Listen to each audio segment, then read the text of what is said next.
get a little tired tipping my hat to their pitcher. You know what I mean? We're grown man. We know what we need to do. We know the objective, and we know how to do it. We're major league players. We're the cream of the crop. So we really just have to gel and get it done. Ain't no other way.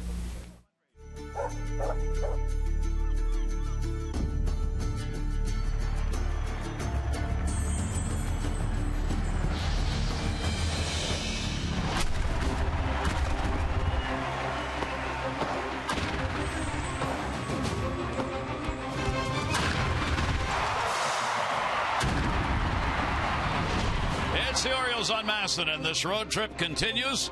A 4-game series here in Kansas City. Royals coming away with a big inning last night and a victory over the Orioles. Hi, everybody. I'm Gary Thorne, and welcome. For the O's, 5 in a row now have gone into that L column. And amazingly, they have fallen to 7 games behind, not only when it comes to the division lead, but also the wild card. There is no more time for tomorrow. It has got to be right now, and this ball club knows that. They will face a left-hander tonight. Lefties, they've done pretty well on. Take a look at the numbers compared to the right-handers on the season. For the Orioles, their batting average actually a little bit better against the left-handers. Home runs against lefties, tougher to get, and that's been the case for the Orioles, but still ranked in the middle of the pack. And the OPS for the Orioles also 7th in the middle of the pack in the league against left-handed pitchers. A little better against the right-handers. Danny Duffy will be the left-hander Mike Bordick they take on tonight, looking for a W. Yeah, well, they're going to lift their game up, obviously, but I think the Orioles have had, good success against lefties this year because the middle of their lineup has been productive. Adam Jones has been very good, hitting .330 this year against lefties, a nice carryover from last year where he had a dominant season against the lefties. Chris Davis is having a monster year against left-handed pitchers, hitting up over 300 with 9 home runs. And then they have some other solid pieces in there. Caleb Joseph, Manny Machado's having just an all-around great year offensively. And Matt Wieters has success off lefty pitchers. So, the Orioles have enough offense, I think, there to, lead to this successful record on the year against left-handed pitching. But it really doesn't matter now. You just have to win ball games, find ways to grind it out, battle through. Duffy's a very good left-handed pitcher, one of the best fastballs they're going to see in the game. He's starting to work his fastball much better in the bottom of the zone. 15 double play ground balls he's induced this year. That's almost double. It is double what he's had in his career. So, it's a test. Every game's going to be a test for this team now, and they just have to find a way to really come together and play better baseball. Yep, and prevent those big innings we always talk about. You want them if you're on the offense. You sure don't if you're on the defense, and that's what happened last night. Orioles can't let that happen again. Gonzalez will be on the mound for the O's. Second game of 4 coming up.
by Southwest Airlines. Book your low fare now at southwest.com. And by Coons.com. When you're talking cars, you're talking Coons. And when you're talking power, you're talking Chris Davis. In the lineup, of course, again tonight, year by year with the Orioles, it's been about not necessarily the average, but yes, the home runs and the RBIs. And along with it have come the strikeouts. This year, he's on pace for another record regarding strikeouts. But how does that affect how he plays the game and his at-bats? We asked Chris to talk about strikeouts from a player's perspective. Yeah, well, obviously as a hitter, you don't want to strike out, but I think a lot of it has to do with how you're getting to the strikeout. You know, are you going up there and just swinging at 3 pitches and not giving yourself a chance, or are you actually having a good at bat, you know, and then getting rung up on a tough pitch or having to hit the pitcher's pitch? And in the game nowadays, man, there's so many guys that can command the ball late in the count. You got lefty specialists, righty specialists. I think pitching at this time is so much better than it ever has been, and I think that's one of the reasons why you have such a high strikeout rate. We talk about not having a fastball count anymore. It doesn't seem like that such a thing exists. No, I mean even 0-0 now, it's, you know, you get a changeup or a breaking ball, and you know, it's tough. I've seen a lot of guys the last couple of years, you know, maybe give me 1 or 2 fastballs the entire game to hit, and those aren't pitches that are right down the middle or elevated or anything like that. They're tough pitches to where you really have to be patient, but at the same time, you know, you can't miss your pitch when you get it. Do you change your swing at all on that when you get to that 2-strike count? I try to shorten up a little bit. There are times when you feel better than others, and you may take a little bit more of a chance. But for me, you know, I've always struck out a lot. I think a lot of times with power hitters, with the great power, you get the high strikeout rate. That's just kind of how it goes. But at the same time, I continue, you know, to make adjustments, and I want to continue to improve that part of my game. And part of that is shortening up a little bit and not trying to do too much. How many times do you take a look down the third base side and left field and think about it? A lot. You know, it's been a little bit different this year. I think in the past, teams would shift me really, really early and kind of overshift me. And this year, you know, I laid down a couple of bunts earlier in the season, and I think teams have really taken note of that because they're not just giving it to me anymore. I mean, in the past, I think it was something that there would not be a fielder even in the general vicinity. And this year, you know, they're keeping the shortstop at the third baseman somewhat close to where I can't just lay it down and get away with it. I actually have to place a good bunt, and you know, that's something that I work on, but it's not that big a part of my game. It's not something that I go out every day and try to make a habit of doing. Last question, Chris. This stretch, how tough is it for the guys, for the club? Oh, it's always tough whenever you're not playing well and whenever you're getting beat, and I think you know, the biggest thing for us is to keep going. I mean, last night, you know, I felt like we were doing a great job of kind of staying in the moment, and then obviously you know, they had the big inning and they had some hits that just found some holes, and then they hit some balls hard, and that's kind of the way the game goes sometimes. When it rains, it pours, but as a team and certainly as an individual, you have to go out there and focus on what your job is day in and day out, and not worry about the past and things you can't control. Always appreciate it. Thank you. Thank you. Over the last 4 years, Chris Davis is a prolific power hitter in the game with his 146 home runs. And bottom line is, to win at the major league level, you have to score runs, and he has been an incredible run producer, not only with the 384 RBI he's had over the 4 years, but 315 runs scored and a great on-base percentage. He can do a lot of things. You know, he's only hit into 19 double plays, so had good speed as well. Another beautiful night here in KC. Take a look at our BGE Home game time temperature. We're at 82 degrees, clear skies. BGE Home, Baltimore's home team for heating, cooling, plumbing, and electrical. Why would you call anyone else? Starting lineup for the Orioles, brought to you by Southwest. Book your low fare now at southwest.com. Machado, Power, Jones, Davis, Wieters, and Pierce. Scope, Joseph, and just called up today. Paul Yanish will make the start at short. The numbers good for Chris here. Take a look at Danny Duffy's pitch arsenal this year. The fastball 66% of the time. Has a big slurve and curveball changeup as well, but primarily fastball, slider, power pitcher. See that fastball get up to the mid-high 90s at times. And the pitch will be taken by Manny Machado. Fly ball pitcher, indeed, 62% of the time. Only giving up the 10 home runs, though. And Machado watching it on the inside corner. That'll be in their first strike. Manny had a 1 for 4 in the ball game last night. In doing so, he continued his hit streak to 4 games. Left-hander with the 0-2 pitch, and will miss inside with it. So the Orioles get a look at a good left-hander. He's got a 1-1 record lifetime against the Orioles. 1-2. That's going to miss inside. A little off-speed delivery right there, and a 2-ball, 2-strike count. Yeah, Duffy got roughed up in his last start, lasting 5 innings against the Red Sox, giving up 4 runs, and really had trouble in the early going. A lot of his pitches thrown in the first couple innings, so he made an early exit there. Orioles, at least in the case of Manny Machado, clearly going to take some pitches here. He wanted to see what Duffy's got, wanted him to throw. First time, of course, Duffy's faced the Orioles here this season, and this the team's first meeting of the year. And he got him on a called third strike, threw the bat away, hands on hip. Won't change the call. No, didn't look like a very good call from here. Nice at bat. Manny Machado was working. He's had a great idea of the strike zone all year long. Nice patience, not getting outside of himself. Take a look at the Nissan pitch track. This pitch just off that inside corner, 96 miles an hour. He'd managed to stay in the ball game. So let him know he knows the strike zone and get out of there. Umpire behind the plate, John Timpani, who in his young career has been noted to favor the hitters more than the pitchers. Not by much, though, as far as the strikes being called. Here is Parra. Parra with an 0 for 4 in the ball game last night. Parra still putting up the good numbers for the Orioles. There you see the .314 batting average. And the pitch will be taken for a strike. That's his overall number. Hitting .266 with the Orioles, 5 home runs, 10 RBIs. He's picked up extra base hits for the Orioles, 4 doubles. 0-1 pitch on the way, and the left-hander will come inside to him. Not a lot of chances for Parra against left-handers with the Orioles. He is 6 for 27, hitting .222 with the Orioles against the lefties. Duffy with the 1-1 delivery to him. Parra will take, and it'll miss down low, and he'll get ahead 2-1.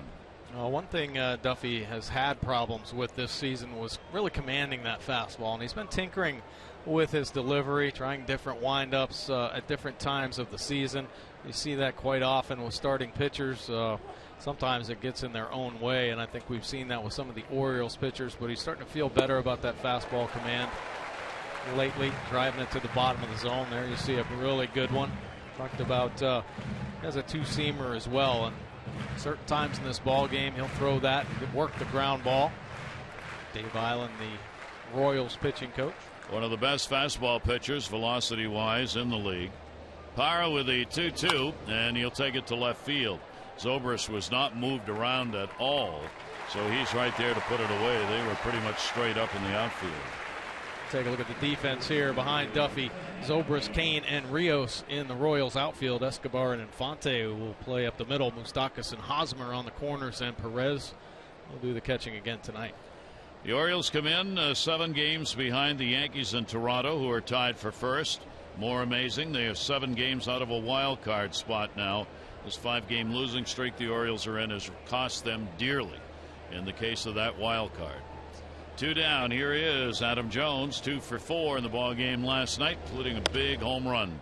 Punches that one down the line and right, and caught. Nice play. Hosmer got back so that he was able to turn on it. And the Orioles are retired in order. Gonzalez will be on the mound for the O's coming up.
offensive ball club of the Royals.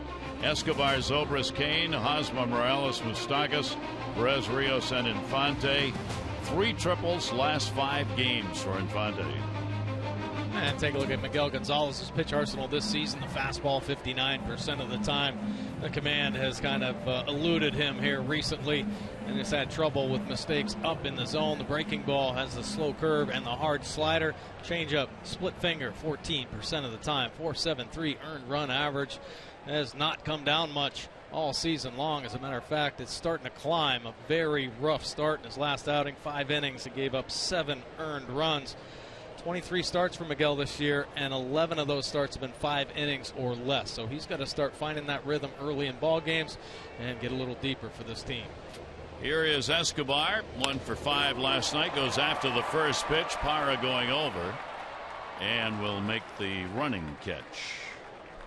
Take a look at the Orioles defense behind Miguel Gonzalez. Pierce, Jones, and Parra in the outfield. Yanish getting to start at shortstop tonight. Just called up from Norfolk AAA. Scope will play second. Machado and Davis on the corners, and Caleb Joseph behind the plate. Outstanding glove man. Yanish up with Steve Clevenger on paternity leave. And so Yanish will be getting the start at shortstop and is in there right away. He got here about 11 o'clock last night. Pitch will be taken for a strike on the outside corner to Zobrist. Zobrist 2 for 3 in the 2 for 4 in the ball game last night, and a couple of runs scored in the game. Gonzalez with a good quick pace, off speed breaking ball is in there for his strike. I think really Miguel has to concentrate on that. The pace of his delivery, the tempo of his game, it's got to be kept up. Stay on top of it. Sometimes when he takes a little bit extra time, he starts thinking too much. Stay aggressive. Trust what Caleb's putting down back there and be aggressive in the zone with all of his offerings. Dave Wallace hoping for a long outing from him. Give the bullpen a little breather in this one. 1-2 delivery on the way down to third. That's going to be a base hit. So Zobrist now 6 for 28 lifetime against Gonzalez, gets the first hit of the ball game with 1 away. I'll take a look at the pitching comparison. Last 2 seasons. Last year, an outstanding year, career year for Miguel Gonzalez. 3.23 earned run average. Well, the earned run average up over 1.5 points this year to 4.73. The inconsistent command. Miguel had an injury, an oblique injury, earlier on in the year, and just really has not been able to overcome it. He has not been able to find that proper release point, and it might still be problems with the groin. Here is Kane, Lorenzo Kane, with a runner on at first base. Kane's got a 3-game hit streak and will take the pitch away for a ball. Kane had a big night in the ball game last night for this team with the 3 for 5, couple of RBIs, all singles, but part of that big 6th inning when they had 7 2-out runs, scoring on 8 hits in that 1 inning, and that put the ball game away for him. Kane 1-0. Zobrist off first base inside. The wild card race for the Orioles right now, you've got the Yankees and Toronto, of course, tied for first in the division, so one of them would be considered in a wild card spot. Then you've got Texas with the 2nd spot. The Angels, Minnesota, 1.5 out. The Orioles 2.5, along with Tampa Bay from the wild card position. Those are the teams really in it. Drops off then Detroit 5.5 out. Just missed on a hard hit ball of being fair outside third base for a strike. This Royals team very aggressive at the plate. Yeah, they don't hit the home runs like the Orioles offense does, but tough to get balls by them. It's unbelievable, uncanny actually. Seems like their hand-eye coordination is good as any other teams. They put balls in play. They battle through at bats with 2 outs. One of the best, most productive offensive teams in the game. 1 through 9, they're going to give you a fight. 13 games up in their division. And that'll be down the line in right field. Will it stay fair? It does not. So 1 foul ball to left and 1 foul ball to right, and a 2-ball, 2-strike count on Kane, who gets a look at Gonzalez for the first time in his career. And that could get into a pitcher's head. I mean, works him inside, and he hits it hard down the left field line. Well, make a quality pitch just off the plate down and away, and he almost paints it down the right field line. So great plate coverage. Got to find a way to keep him off balance, mix in some of those slow breaking balls. Bounce that split finger every now and then. 2 ball, 2 strike count, 1 away. Runner off first. And Gonzalez will make the toss over, hoping for a ground ball and a double play here off the bat of Kane, who's can be pretty tough to double up. Over the last 15 games, Kane's got a .344 batting average. He's been one of the many hot bats in this lineup for this Royals team. 2-2 count. Runner not going. Kane will chop it off the plate, and that too will go foul. So it'll hold the count at 2-2. And I think when you see this Royals offense and all those power numbers don't stick out, you saw Kane just chopped that one off the plate. Well, it happened last night in the ball game, and that helped his confidence as he ended up flipping out 3 base hits. But that's what this team does. They don't make excuses. They just go up there and battle. Sure, they'll have broken bat base hits. They'll chop some off the plate, get their share of infield hits. But it seems like that's the way this offense works. Zobrist, short lead at first, not going. Kane, another check swing and another foul ball. He didn't know where that one went. That was just let me keep this bat alive. Yeah, good hard slider, 87 miles an hour. Down and away, great location. Put his head down. He thought he was going to get hit on the head. He didn't know if the ball had gone over him or not. So the count remains 2-2 on Kane. Zobrist not extending that lead at first base at all. Not a base stealer. Throw over again. Gonzalez back in the ballpark here at Kauffman Stadium, where he last worked in Game 4. The ALCS. He had an outstanding outing, but took the loss. He allowed just 2 runs, 1 earned, 5 2/3 innings. And Kansas City won that ball game and wrapped up the ALCS championship. Kane will go towards the middle. Janish one, no relay. Good stop made. Janish able to knock it down with the glove, get it to Jonathan Scope for the fielder's choice. Oh, great play right there by Paul Janish. Nice way to start with the Orioles here. This ball slicing away as well. Very tough play for a shortstop. Nice extension. Concentration staying with that baseball and making sure of that lead out. Got to get an out on that play. You knocked it down. You did what you could. Good flip to Jonathan Scope, and Jonathan Scope did not do anything else. Didn't rush it. Made sure of that second out. Janish playing in his 432nd career Major League game. He was the leading fielder in the International League this year at shortstop with the Tides. Veteran. Ball put up in the air high by Hosmer.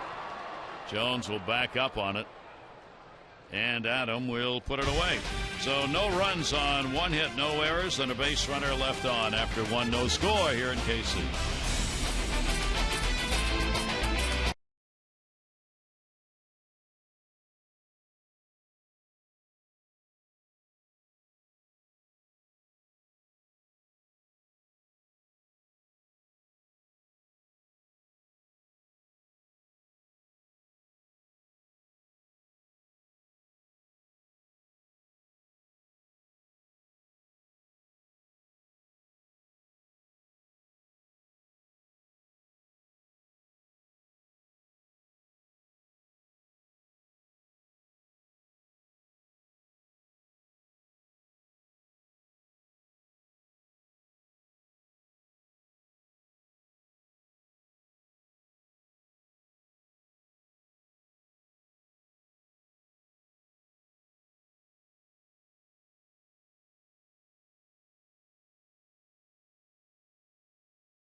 Being selected, 500 more for every Orioles home run hit tonight.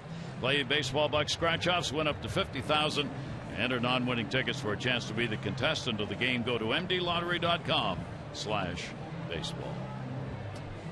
Second inning of this ball game. 2 hours and 18 minutes was the time of the game last night. And the very first ball hit ended up being a challenge. It took about 7 minutes, or 5 minutes really, to complete. Ball game almost was under 2 hours last night. As hitters on both sides were coming up and swinging, pitchers were throwing strikes, and we may see that again here in this ball game.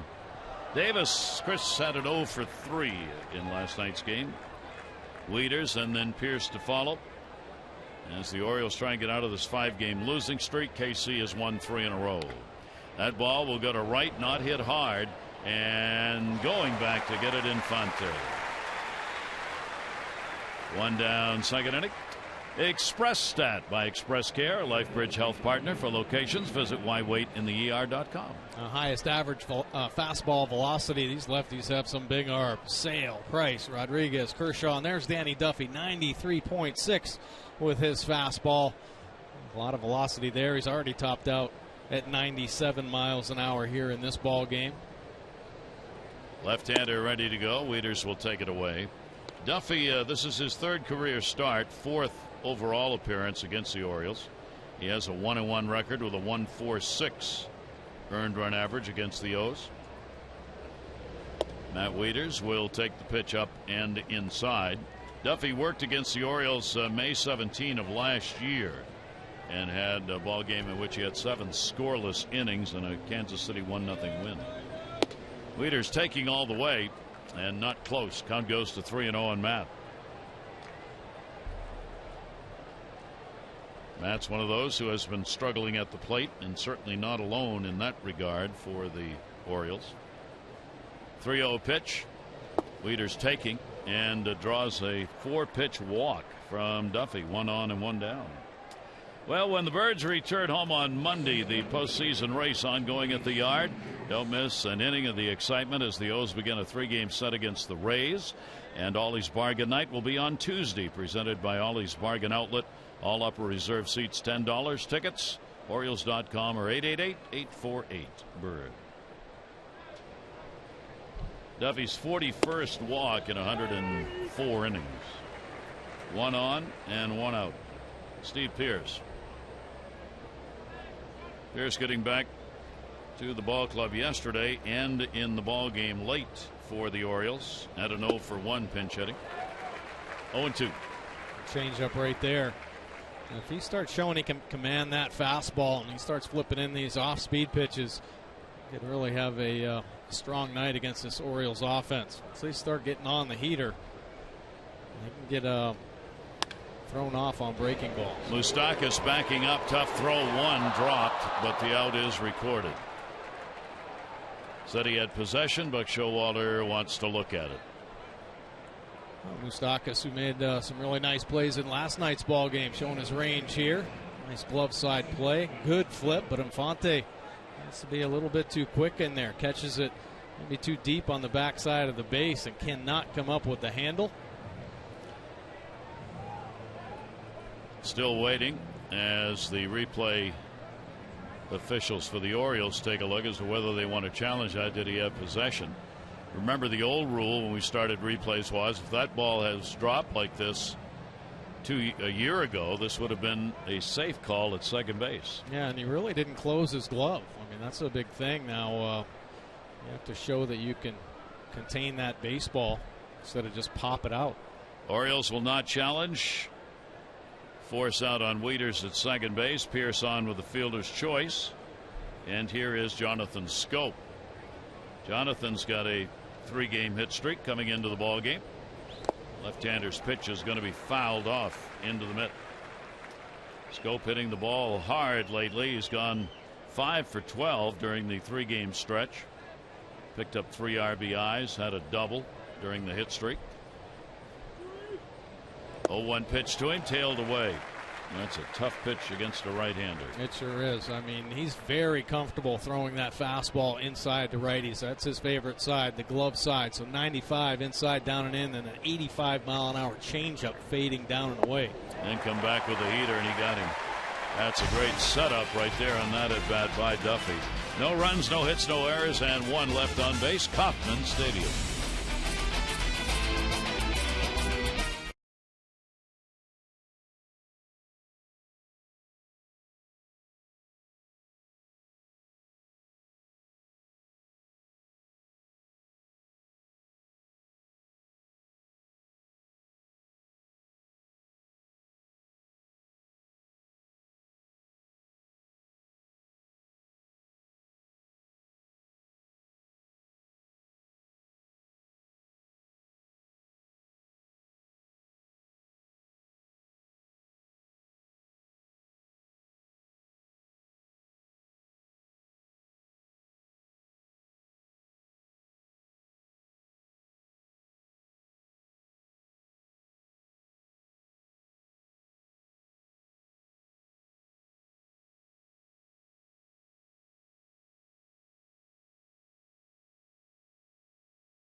The Red Sox have been unbelievable. The Mets right behind them, then the Blue Jays and the White Sox. The Orioles are fourth with home runs, 162, while the Royals are last with 98 in the home run department, but they are second best in the American League with that 270 average.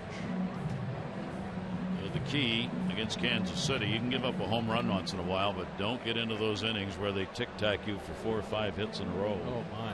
Which they love to do. Morales up. He's their DH, 0 for 9 lifetime against Gonzalez. Kendrys Morales will take the first pitch outside for a ball. Real good numbers on the season, leading RBI man with the Royals with the 85 driven in. 1-0 pitch to him. Morales will take that away as well. 2-0. Yeah, Morales a huge pickup for this team.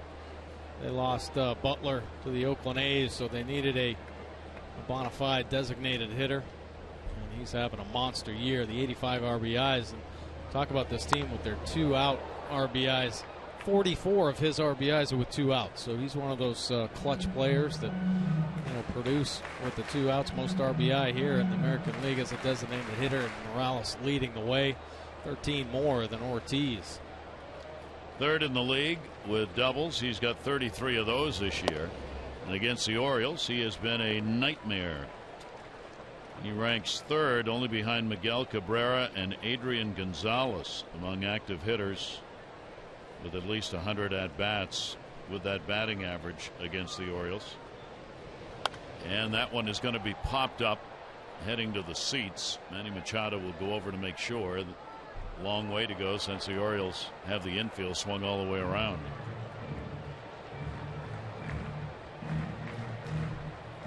For Kendrys Morales, his average against the Orioles at .351. It includes 5 home runs, 32 RBIs. This is the 37th game he's played against the O's. 3-2 delivery by Gonzalez, got it in. That ball driven deep to right field. There's one of those home runs. Goodbye. Splash. And a long way off. And a 1-0 Royals lead.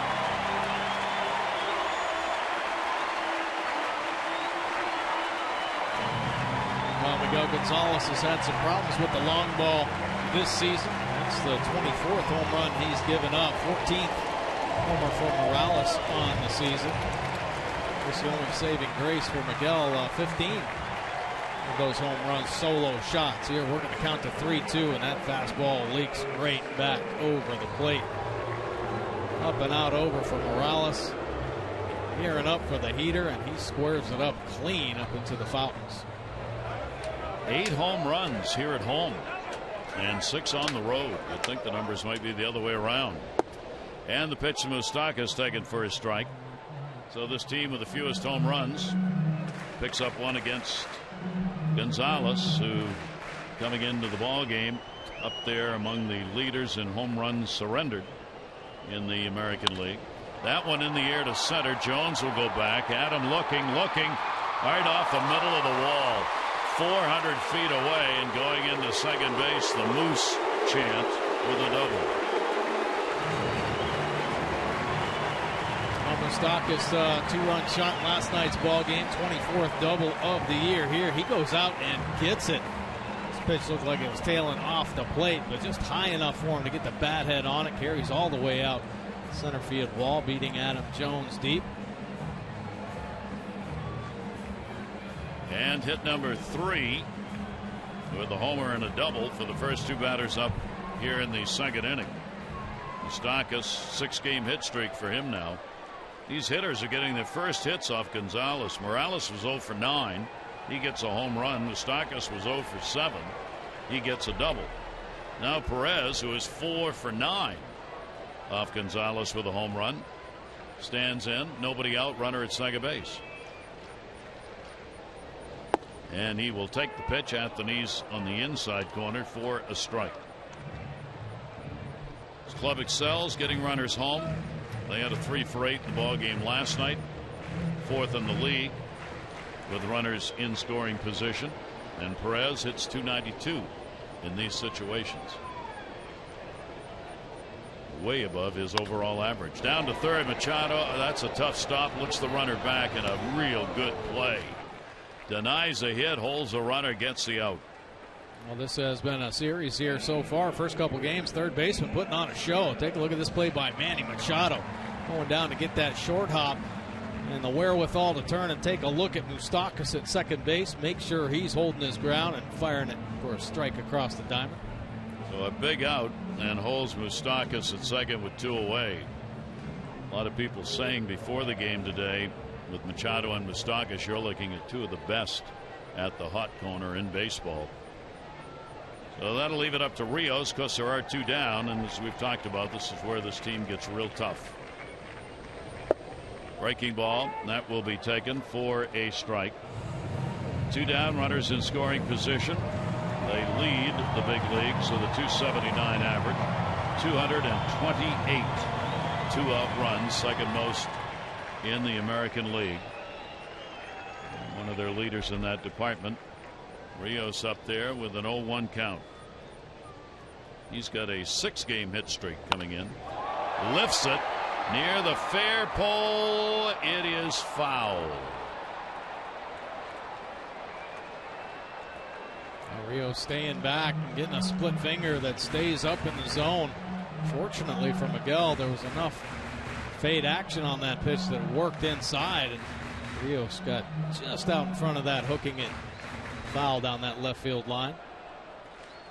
So Rios causing the Orioles to hold their breath for a second. 0-2 count now. Gonzalez a chance to get out of here and leave that runner on at second base. And a swing and a miss. So there's the second out. And Rios becomes the first strikeout victim. And a good fastball right there. Nice little mix. Starts him off with a slider, then the splitty. He's over aggressive on, how about 93 on the outer third to take care of Rios. So 2 down with a runner on at second base. That will bring Infante, Mr. Triples, to the plate with 2 of them in the ball game last night. Infante with a 2 for 4. Orioles defense, the outfield playing a little bit deeper tonight. Last night shallow, he beat him twice. He rocked him last night. Good lead at second base with Moustakas, and that will result in a step off and send him back. The Infante triples, 2 of them last night. First time he's done that in his career. Second time the Royals have done it this year. Paulo Orlando did it against the Angels. Pitch on the way will be a breaking ball that'll be outside. Infante's got a 1 for 6 lifetime against the Orioles starter. 1-0 lead, home run. Morales leading off the inning, got it. Gonzalez trying to hold Moustakas at second base. Pitch will be outside. 2-0.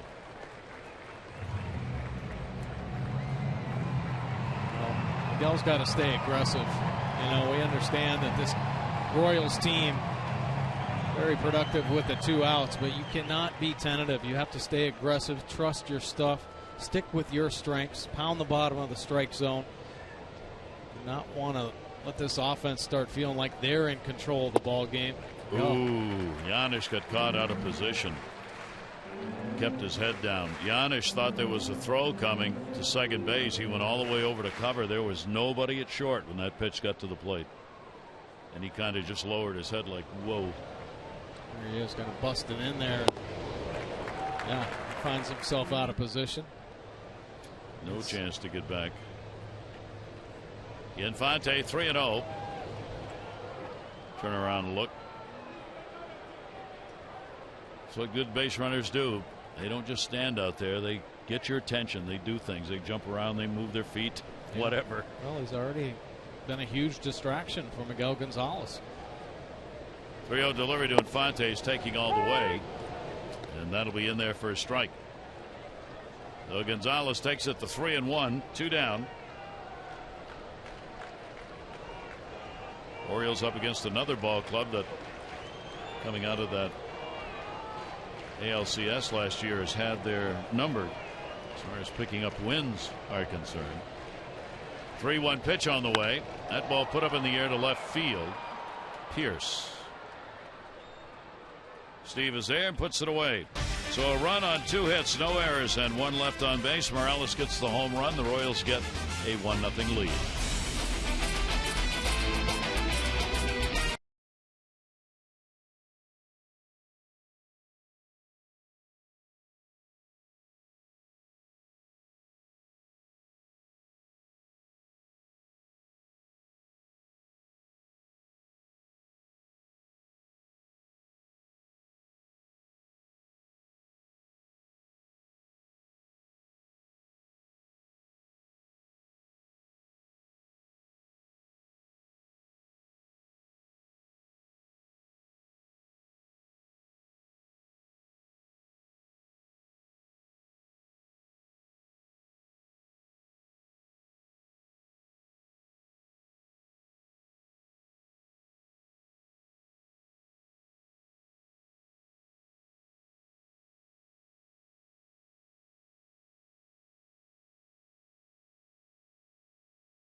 Yankees trailing 9-0 in the 5th inning against the Astros.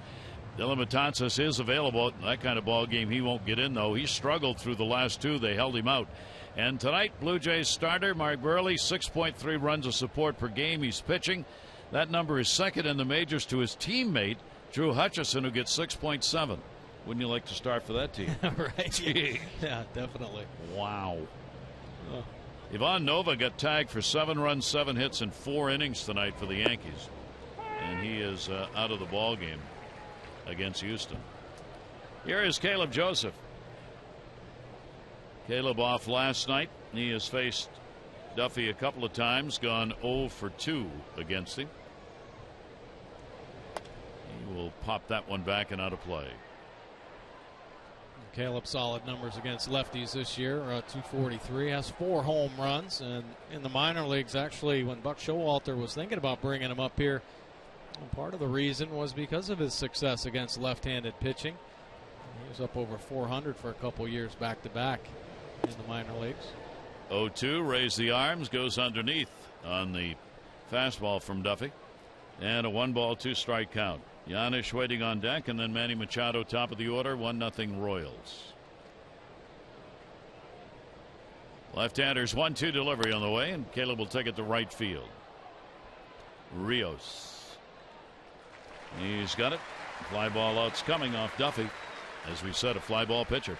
Celebrate the 20th anniversary of Cal Jr.'s historic 21-31 game at Camden Yards next Tuesday, September 1. Baseball's Iron Man throws out the ceremonial first pitch before the game against the Rays. You can get your tickets right now at Orioles.com or 888-848-BIRD. 32 years old out of Houston. Back at the major league level. And will take the pitch for his strike. Giannis, the outstanding glove, 5th round pick of the Cincinnati Reds. That was back in 2004. He has not appeared in a major league game since September 29 of 2013. Well, I had the pleasure of meeting him and working with him in spring training, and he just loves the game. He wants to play his whole life. He's a grinder, and he knew that coming into the Orioles. You know, with the way this defense is set up, the opportunities might be slim, but he kept his focus all year long. He only made 4 errors in 407 chances in Norfolk. You saw his batting average, never really known for his bat, 214 batting average in the big leagues. And he's got a base hit. Welcome back. Giannis delivers the single, and the Orioles get their first hit of the ball game from the shortstop batting ninth. I'll take that for sure. Already a beautiful diving play up the middle. Record the second out, and then a bullet back up right through the box. Staying on the fastball down in the zone. He's a .214 career hitter in the 431 previous major league games played in, but he's hitting 1,000 this year. Pitch taken for a strike. As Machado did in his first time up, he just put the bat on his shoulder on that first pitch. Manny, a strikeout victim. One down. Runner on at first base. And Duffy, a little lob toss over there. Really not showing any of his move on that one. And Coach Scott Coolbaugh, he was out with a few of the Orioles this afternoon. Chris Davis, Matt Wieters, Ryan Flaherty were out for early batting practice. Talking about some of the things that happen offensively throughout the course of the season, and he's noticed there have been a lot of times this year where the bat head consistency, being able to control that bat head, has kind of let this offense down. A lot of loops, a lot of weak fly balls. So staying on top, keep that barrel above the hands, certainly make you more consistent and increase your bat speed. A lot of times I think when players don't have that bat speed, it's because it drops and you have to try to readjust your swing, and in readjusting you have to start a little earlier, and that's when you see hitters chasing those breaking balls down in the dirt and not trusting their quick hands and a direct bat path. 1-2 delivery on the way. Machado fouls it away. As Buck Showalter said last night when I talked with him after the ball game, I'm tired of tipping my hat to the opposing pitcher. So the heat's on. You know, it's very clear he's saying to the offense, let's go. 1 ball, 2 strike count. And again, that's the weakest throw to first you'll ever see. Just a guess, that's not his best move. No, that's definitely not his best move. And a lot of times, you know, pitchers will just flip it over there just as a stall bat tactic, even for the hitter. And a swing and a miss as he drove that one by him for strikeout number 3. Well, a slurve right here up at the top of the zone. You see that bend action. Throws it hard. Really attacking up there. I don't know if he meant to keep these pitches up here. You see he gets on the side of the baseball. Manny Machado, one of the better high ball hitters in the game. Duffy gets away with one there. So the runner remains at first base. Now there are 2 down. And here is Parra. Parra flied out to left field his first time up, looking for his first hit in this series. Even with the bag at third, Moustakas. Parra will take the pitch, and it'll be inside for a ball.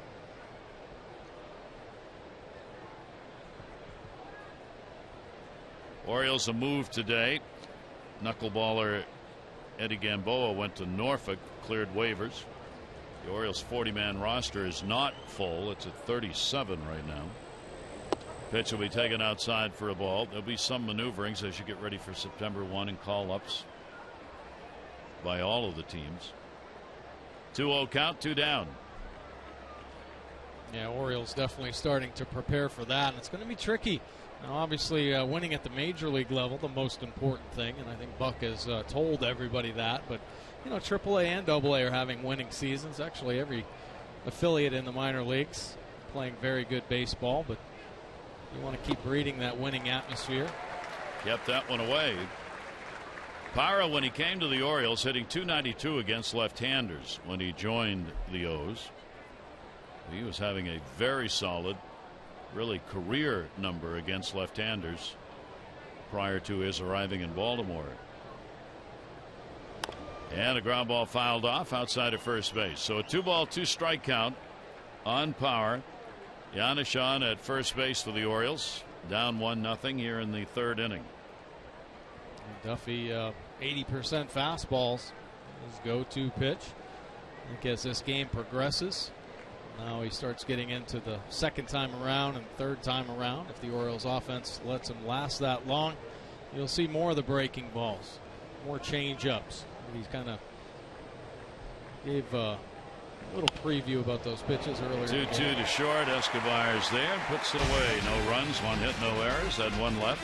Bottom of the 3rd. Coming up, a 1-0 Royals lead.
On the Morales home run with the 1-0 lead. Got it leading off the second inning. Back to the top of the order. Alcides Escobar leads it off. Flied out to right field. His first time up. Gonzalez delivers outside for a ball. Royals come in having beaten the Orioles 7 straight games if you include the 4 from the League Championship Series last year. And overall, they've won 8 of their last 10 ball games. 1-0 pitch, showed bunt, pulled it back, and the pitch is up high for a ball. Got Manny Machado coming in from third. I'll tell you, there's been some teams that have tested Manny Machado here recently, and there's been some success. A couple of bunt attempts last night. Here, Escobar trying to get on Manny. I think Manny's got to start taking that stuff personally. And a strike taken. That one on the outside corner at the knees from Gonzalez. He hasn't walked anybody, has 1 strikeout.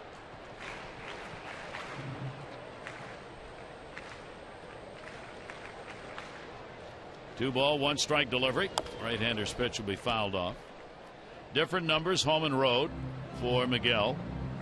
At home, even though he's 3-4, the ERA high at 5.15. On the road, he's been better. 6-5 with a 4.32 earned run average. Pretty good road numbers for him. 13th road start this year. 2-2 delivery down to third. Again, just missing the bag.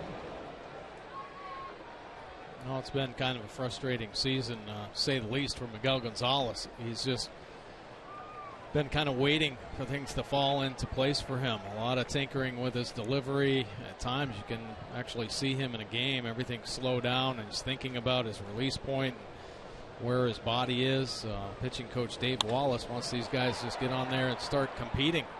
Jones in center will put it away, and Escobar is retired. A couple of fly ball outs.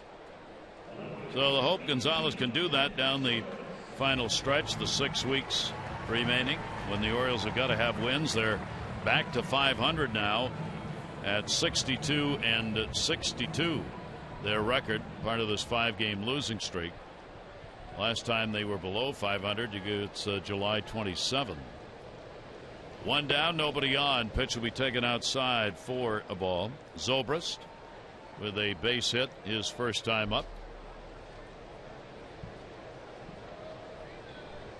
Ben Zobrist just putting up some really good numbers and fine playing time while Alex Gordon is out. He's getting the starts in left field. One of the super utility ball players of the game, and always very tough against the Orioles. 1-1 delivery on the way. Fastball will come up and into him. 2-1. Really a manager's dream to have a player like Zobrist, who is so versatile. Play the outfield, stick him at second base for an extended period of time as well. I don't think any manager that's had him worry about overexposure at a position. Just a gamer, loves the game of baseball, and very productive with the bat. He is an everyday super utility player. He's a .282 average against the Orioles with 15 home runs lifetime. Ned Yost loves these kind of ball players. 2-ball, 2-strike delivery on the way, down to first and foul. This lineup rarely changes for the Kansas City Royals.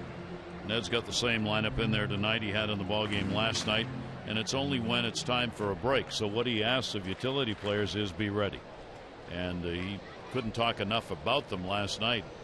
Utility guys he's got, like Butero, does some catching. Says, I don't have to say anything. They're veterans. They know what it means to get ready. They are ready. They work every day. There's never a loss of intensity or focus. That's what they wanted, and that's what they got from these players. 3-2 delivery, and that one's fouled off.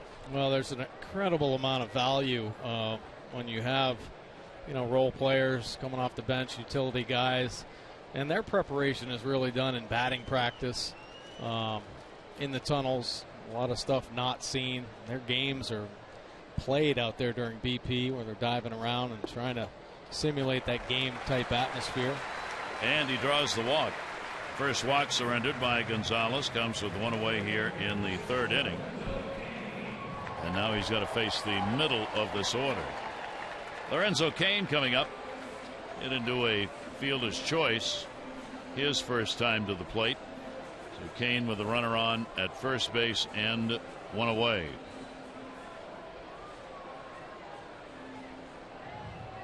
The way his numbers go, he probably wishes there were 2 outs. And he got a better chance to hit. One down, infield double play depth. And Cain will get down the line in right field. Parra coming over near the line and the pole, and it's a foul ball.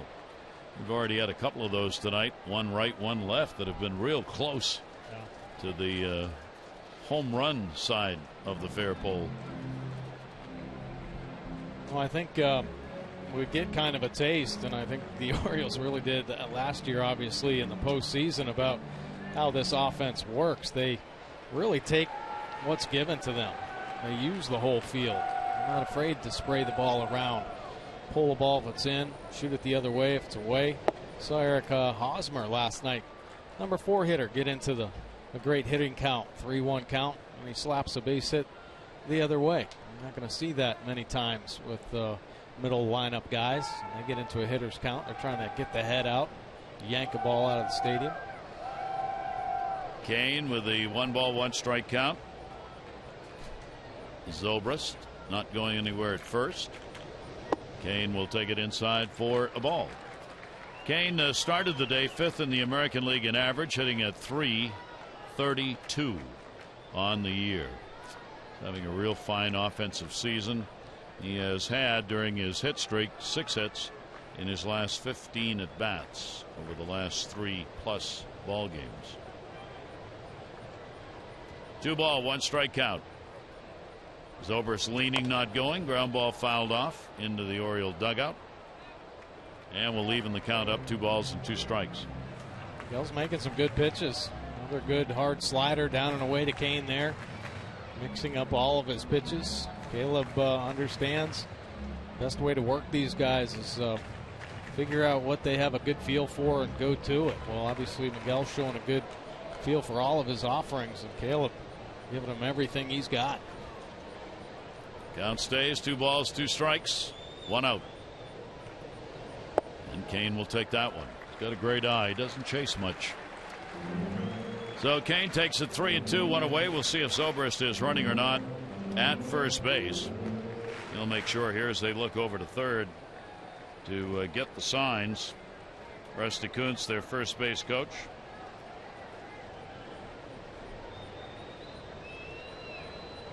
Three and 2. Zobrist running. Kane hitting right behind him.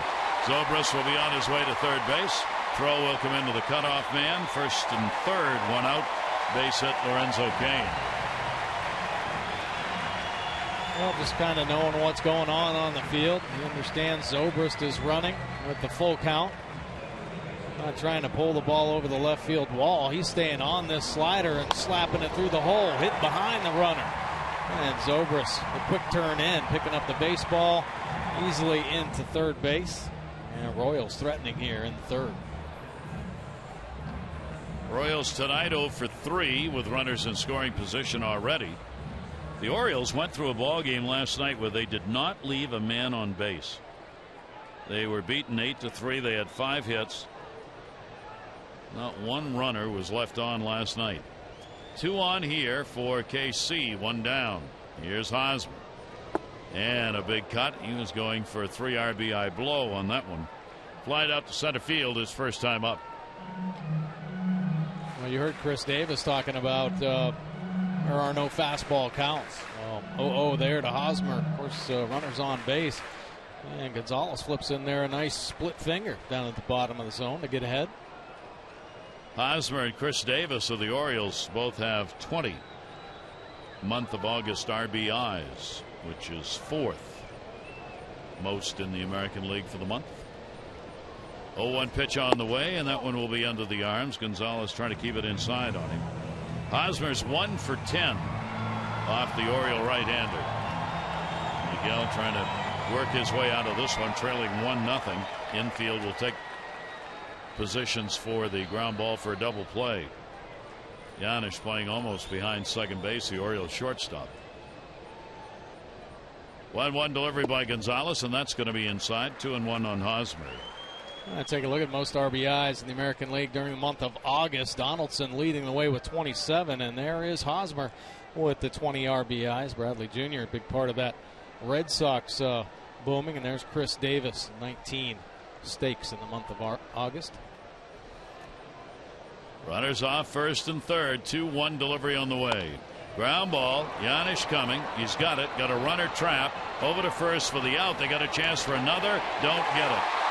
And a run will score. Zobrist has crossed the plate. We may get a look again at this as Buck Showalter is asking the umpire to hold up. Giannis with a nice play there, but Kane able to read it well enough and time his way back to second base to just get in there safely. So let's see if Buck Showalter wants to challenge here or not. Zobrist scored. There are 2 down. Of course, that could have been the third out had the Orioles been able to turn the unusual double play situation. And you think about that type of play, and there's Davis's throw on to second base. Jonathan Scope in a good position. I don't know how Kane got his hand up over Scope's leg as they continue to look at it. Gonna let it go. So it will be an RBI for Hosmer in a bit of an unusual way as Kane ends up down on the ground, and Kendry Morales up and a runner in scoring position.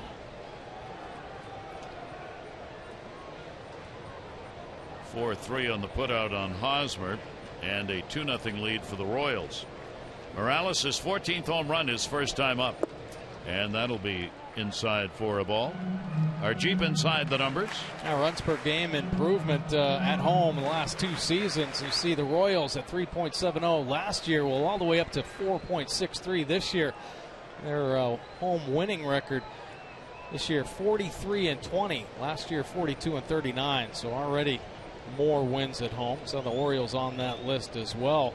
Orioles are 37-25 this year. They had 50 wins and 31 losses at home last year. That one comes inside a little bit and missed.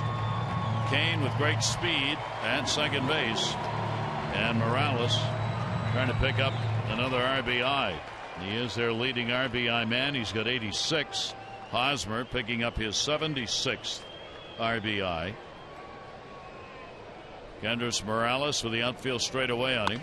will take it down the line in left field, foul, and into the seats. See Morales 108 miles an hour on the home run shot back in the second inning. Miguel Gonzalez fastball that was up middle of the plate, he got on.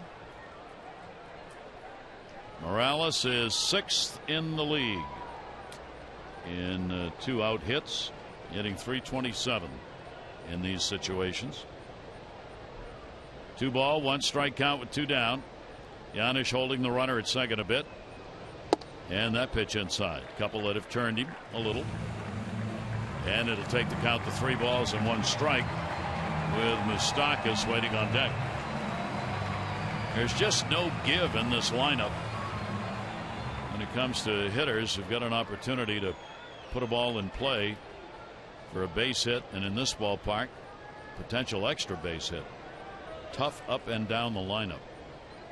3 ball, 1 strike count. Kane off second. Pitch on the way to him, and he walked him. So 2 walks both in the inning. Zobrist drew a walk and scored, and Wallace is on his way out. Well, Dave Wallace didn't want to have to do this in this ball game. I think he's really going to get on Gonzalez a little bit here. Try to get him back into the zone.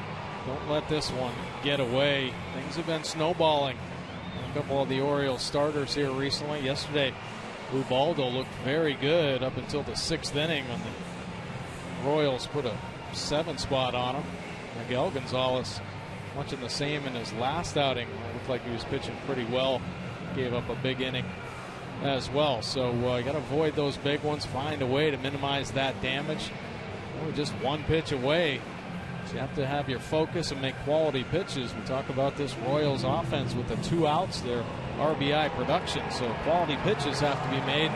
Ultimate focus on every offering. They get bad early in the ball game with a run in here in the 3rd, and KC already up 2-0 with Kane and Morales the base runners, and Moustakas, who picked up a double his first time up, standing in. Moustakas' first hit off Gonzalez. He is now 1 for 8 against him. And with 2 down, infield back. And we'll take the pitch up high for a ball. Moustakas, one of the lower averages in these situations on this ball club, hitting .239 with runners in scoring position.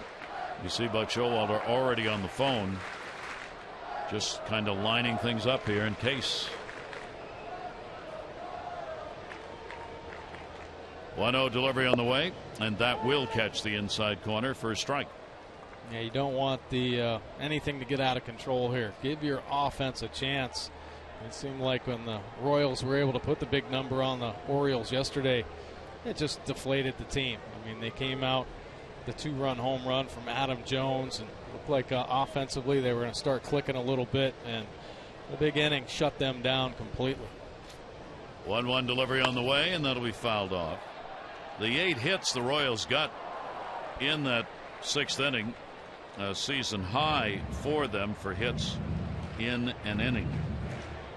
And all of those runs came with 2 down, so 7 of the 8 they scored in the game with 2 out. 1 ball, 2 strike count, 2 down here. Zobrist started this inning offensively with a 1-out walk. He's already crossed the plate. And a step out, time asked for by Moustakas.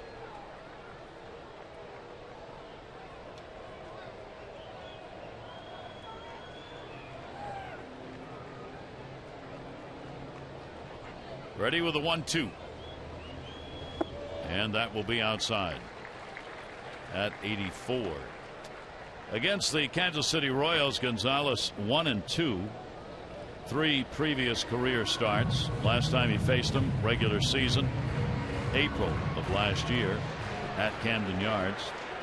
Gave up 4 runs, 3 earned, 6 hits in 6 innings pitched. And Gonzalez wants the signs again, so Moustakas will step out again. Got to get on the right page. Nice split finger there on the 4th pitch. Fading down and away. When you talk about the rhythm and the tempo of a ball game, here you go. Yeah, you want to take a little breath. That's going to be a base hit into left field. Pierce going over to get it. Lorenzo Cain will come around to score. Runner stops at second. Morales. Another 2-out RBI. Moustakas gets it, and a 3-0 Royals lead. Pretty good piece of hitting once again by the Royals. The breaking ball, trying to backdoor it. He stays on it, elevated enough to give him a shot. That's some pretty clean hitting right there. Nice base hit the other way, and just another lousy 2-out RBI for the Royals. 52 runs batted in for Moustakas. Still runners on at first and second base. Here is Perez. Grounded out his first time up, and a fine play by Machado. And he will foul that one away. 2 runs in here in the third inning. He's had a hot bat. Last 14 games hitting at .321. Already action in the Oriole bullpen as Rondon, who pitched in the ball game last night on the day he was called up, is up again. 0-1 count with 2 away. Into the kitchen on that one, and 1 ball, 1 strike count. Well, nothing wrong with that. Make sure you get it in there. I mean, there have been times he's been a little tentative and he's left that fastball on the plate. So use that as a setup pitch. Bust him off the plate. Try to open up that outside corner. Perez has got 28 2-out RBIs. Swings at one that is away and did set him up for that one, and gets ahead on the count 1-2.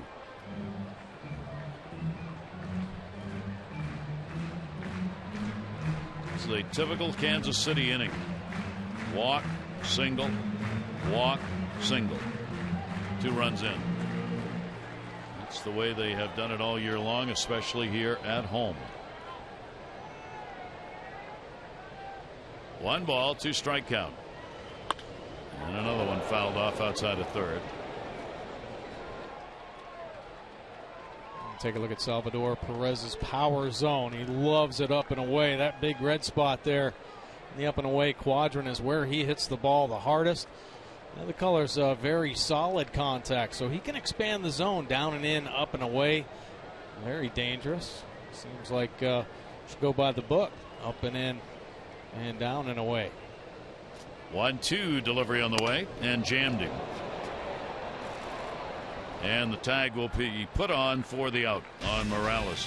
So Perez into a fielder's choice. Couple of runs in, though, and a couple of hits. 2 are left on base, and the Royals have a 3-0 lead.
Book your low fare now at Southwest.com. And by Chesapeake Employers Insurance, Maryland's workers' compensation specialists. Another big house on hand. They're drawing 35,000 plus for this Kansas City Royal team. heading to the playoffs, maybe another chance at the World Series as they did last year. 3-0 lead here. Danny Duffy, their 26-year-old left-handers, walked 1, struck out 3. Gonzalez 2 walks, 1 strikeout. Royals 3-5-0. The Orioles 0-1-0. The only hit, Giannis delivered a single in the 3rd inning. The Orioles bat here in the 4th. Adam Jones popped out his first time up, and he will take the left-hander's pitch up high for a ball. Adam among the best against left-handers for all of this season, been in the top 10. He will take that pitch for a strike. Now, speaking of hitting against lefties, highest slugging percentage versus left-handed pitcher since 2014. Donaldson, Cruz, Martinez, Goldschmidt, and there's Adam Jones, .601 slugging percentage. He's been so impressive the last couple of years. Last year, monster season, hitting .344 with 9 home runs. This year, the numbers are right there, and overall 15 homers, 18 doubles off lefties the last 2 seasons. So our Maryland Live Casino inside the numbers, and a foul back by Jones. So the Orioles needing some base running. The Orioles now in the 5-game losing streak have averaged 2.6 runs a ball game. And all season long, as we've said, if they don't get 4, they're probably going to lose. So they haven't been close to that here in this 5-game set. 2-ball, 2-strike count. Duffy on the way to Jones. That will be popped up, second base or first. First wants it, Hosmer, and he's got it. It's time for you to tweet your strongest fan photo. Use O's Couch Cam, and you just might see yourself in an upcoming broadcast brought to you by T-Mobile. One away, 4th inning. Chris Davis coming to the plate. Chris has had 3 hits in his last 18 at bats. He has not had an extra base hit or RBI in the Orioles' 5-game losing streak. And a swing and a miss. 1-strike count on him. Davis to be followed by Wieters here in the 4th inning. Duffy working at a pretty good pace himself, and he'll get the pitch in there for a strike. Yeah, he's starting to settle in. Aggressive into the zone. Feels good about the heater right now, and starting to flip up more breaking balls. Here's the 0-2 delivery on the way, and Davis will take a fastball that will miss up and out. Duffy's been really hot of late, coming out of the All-Star break. Couple of starts where he struggled. Now 4-2, 3-0-2. Last 6 starts that he's made. 2-ball, 2-strike count. He'll be in the rotation for the distance. Chris Medlin, who took Jeremy Guthrie's place, has earned the right to stay there for the time being, according to Ned Yost and Dave Eiland, the pitching coach. Well, these guys have positioned themselves to where they can start looking at some other arms. When you make it into the postseason, you need to have a couple quality guns. They go out and they get Johnny Cueto. And he really added a lot. I think he challenged, just bringing Cueto in, challenged this whole rotation to pick their games up. They sent Guthrie to the pen. Medlin, who had been down in the pen, he was a huge question mark for this team. He flipped out 6 quality innings in last night's ball game, and he could be a huge piece for them down the stretch. I mean, this guy has had success at the major league level, but a couple Tommy Johns, so they're feeling good about that. And Duffy, a dominant left-handed arm. I'm excited about him as well. Only 26 years old. Orioles get a look at Johnny Cueto in tomorrow's ball game against Wei-Yin Chen. And Davis on a swing and a miss. Duffy's got his 4th strikeout of the ball game. Cueto, since coming over to the Royals, is 2-2 with a 3 ERA. Take a look at this fastball, just painted on the outside corner, 95 miles an hour. Driven downhill with that over-the-top release point. There is Cueto, who makes the start in tomorrow's game. 9-8 overall, 2.7 earned run average, though. And the pitch will be inside to Matt Wieters. 2 down and nobody on. Wieters drew the only walk that Duffy has surrendered. Ball game tomorrow night, 7:30 O's Extra, 8 o'clock for the game on Masson 2, Wei-Yin Chen and Cueto. Then they'll play the day game here to wrap up the 4-game set. And it'll be Chris Tillman and your Dono Ventura scheduled to start. 1 ball, 1 strike delivery by the left-hander will be a heater inside at 90. We've not seen him push that fastball way up like he's done a good deal this season. Yeah, he's had a couple, maybe 1 or 2 that have touched 97, but working primarily in the mid-90s with the 4-seam fastball. On occasion, he'll mix in that 2-seamer that doesn't hold as much velocity. Matt gets ahead on the count again, 3-1. Wieters 1 for 3 against Duffy. 2 down, nobody on. Matt trying to get on with Steve Pearce on deck. 3-1 delivery. And that's outside. So the only 2 walks issued by Duffy have been to Wieters. And that will keep the inning going. On Friday, September 11th, the Royals will be coming to Oriole Park. 3-game ALCS rematch. The first 25,000 fans 15 and over get the Orioles hooded sweatshirt. You can get ready for October and the race for the postseason and add this to your Birdland wardrobe. Tickets, Orioles.com or 888-848-BIRD. Amazingly, of course, this series is the first meeting these 2 teams have had this year. Down to third, fair ball. That gets by Moustakas into the corner. Zobrist coming over to get it. Wieters on his way to third. Throw not in time. And the Orioles with 2 down get a Pierce base hit and runners at first and third. A nice 2-out hit there by Steve Pearce. Getting on the cutter right down the line. Finally getting one past Moustakas and the head out. It's down there, and take a look at Wieters getting on the horse, getting into third base safely. Orioles a little pressure, but take a look at Steve Pearce, crash and burn. I didn't mean to laugh, Steve, but man, gets a head down, then tries to look up. Unfortunate slip there. He might have found himself at second base, which would have been nice for the O's. So Jonathan Schoop, a strikeout victim. He'll try for his own 2-out RBI. Takes the pitch up high. Perez, Salvador Perez, look down to first, hold it, and then go with a look to third. Schoop, a strikeout victim. First time, Orioles' first chance with the runner in scoring position in the ball game. Jonathan at 306 in these chances, and throttle back at 86 on him, and a 1 ball 1 strike count. Good changeup right there. Orioles had only 2 chances with a runner in scoring position in the game last night. 1 for 2. So we've seen already a couple times, actually, over the last week, playing the Twins, playing the Royals now as well. In these type of situations, Orioles are down by 3, but it's 4th inning. Duffy's pitching tough. Take what he gives you.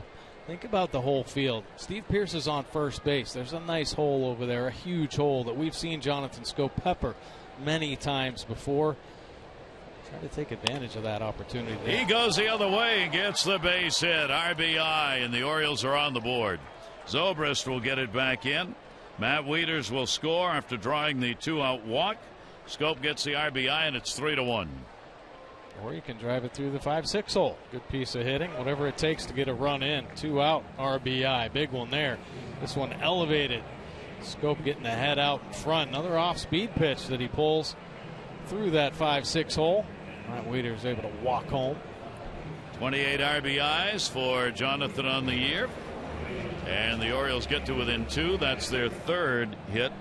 Back-to-back singles here in the 4th inning with 2 down. And Caleb Joseph will be coming up. Island out to have a word with his pitcher.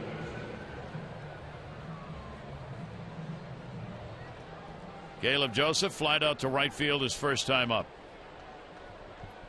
So the Orioles get a chance to have themselves a 2-out inning here in the 4th.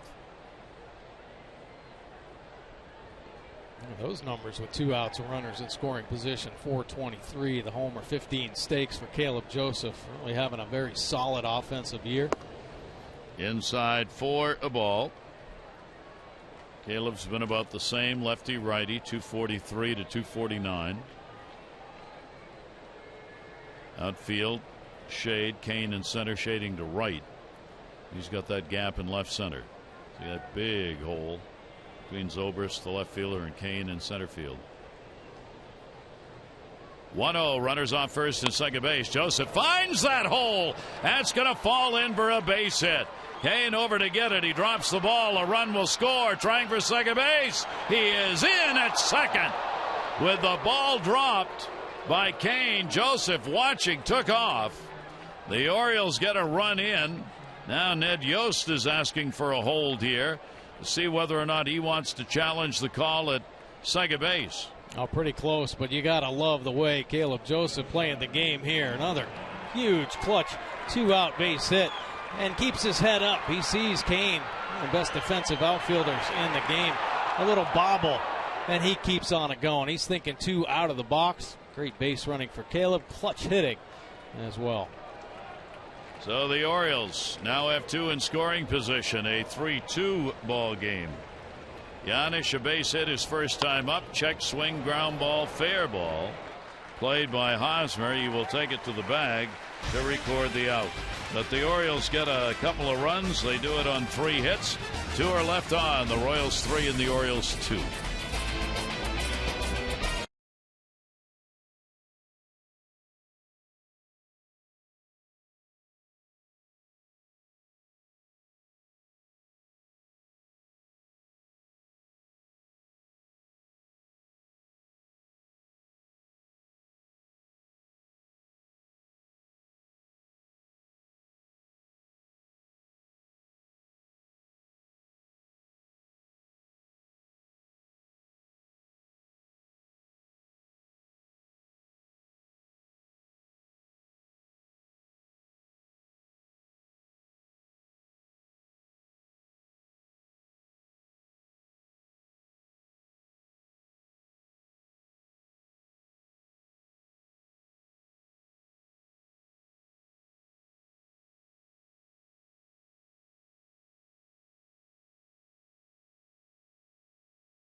Starters really struggling. Look at that opponent batting average.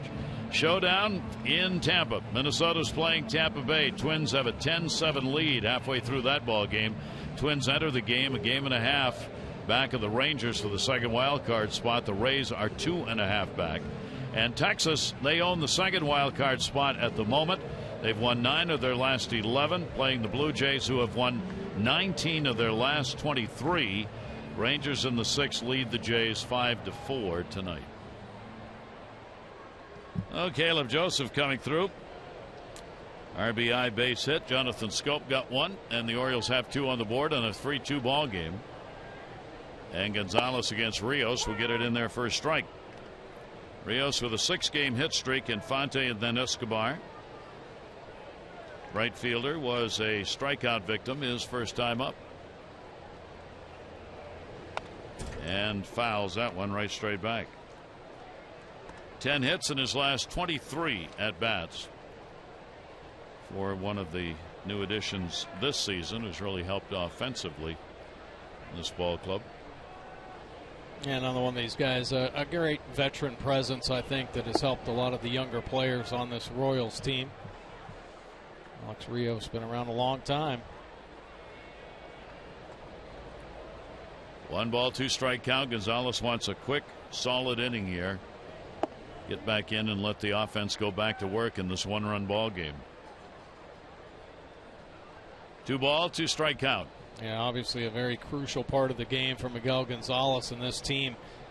Orioles really on the verge of, one mistake or something that could get their heads down and take the winds out of their sails, because the Orioles have been kind of snake bitten here recently, and you don't want to start falling into that trap of what's going to happen next kind of feeling. You still have to stay aggressive and take it to the other team, not wait for bad things to happen. 2-2 delivery on a breaking ball to the hole, and that's a base hit. Seeing eye single. Rios waited just long enough to be able to get the barrel on that. He's got a leadoff single here in the 4th inning. Well, the breaking ball that he stays on and just hits it through the 5-6 hole. Both Manny and Giannis, the diving attempts. Leadoff man on for the 2nd time in 4 innings. Infante flied out to left field his first time up. Already up to 76 pitches thrown by Miguel Gonzalez. We're in the 4th inning, nobody out. And the throw over to get Rios back to the bag.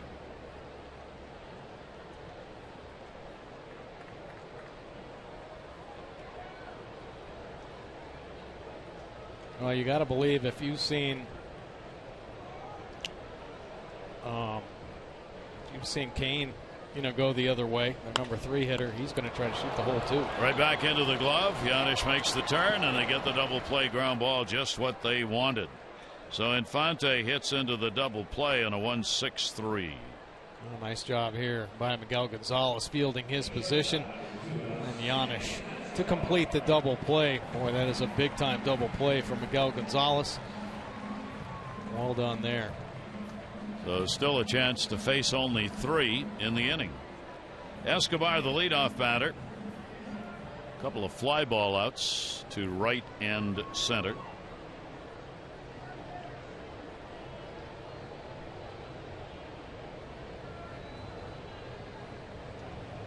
He is taking all the way down low for a ball. A hit in 7 at bats so far in the first 2 games of this series.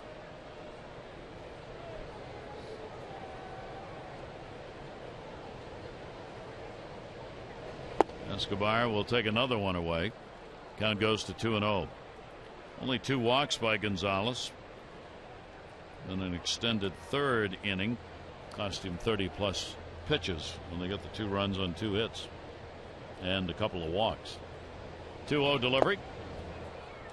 Off balance on that one, out in front. 2-1. Great slider. Command of that pitch. Throw it off your fastball. You get a lot of those type of strikes, especially in fastball counts. Perfect location on the outer third. Here's the 2-1 delivery to him. Went for the outside corner, didn't get it. 3-1. See Miguel Gonzalez with his first pitch strikes, 11 of 19, 57.9%. Duffy much better, 12 of 18, 66.7%. It's very important for Miguel Gonzalez to get ahead. And he will walk him. So the 3rd walk of the ball game will keep the inning going and bring Zobrist to the plate. Our PNC minor league report. Oh, Chance Cisco, a catcher since being promoted to Bowie Double-A. 343 batting average in 9 games, a homer, a couple doubles, 3 RBIs. This guy's hit at every level, challenging and pushing him up there. Last season, 340. This guy can flat out hit at a 409 on base percentage in a couple years in the minor leagues. TJ McFarland in the bullpen for the Orioles. First warm-up action the O's have had. Zobrist coming over from Oakland July 28. A walk, a run scored, and a single. And the throw over was back. Rondon had been up earlier. Take that back. Orioles had early action in the 3rd inning with Gonzalez's pitch count going up. 2 down, runner at first base.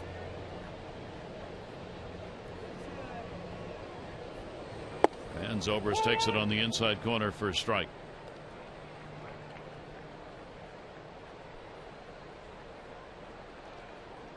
Zobrist checking to see if the runner might be moving here. Zobrist, pinch hitter, 333 right, 328 left since joining the Royals. 0-1 delivery on the way to him, and that's the same place, same result. Good location by Gonzalez, and he gets ahead 0-2. A couple quality fastballs there from Miguel Gonzalez, and this is what we're used to seeing. The great movement with the two-seamer and his ability to locate it on the corners, both in and out. He's had some problems with that fastball command, but a couple good ones there. Runner off first, the 0-2 delivery to him. Gives him one to look at that's outside. 1-2.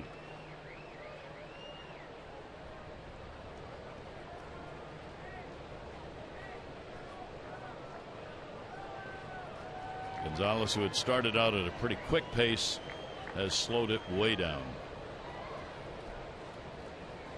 1-2 count. Bouncer, good stop made. Caleb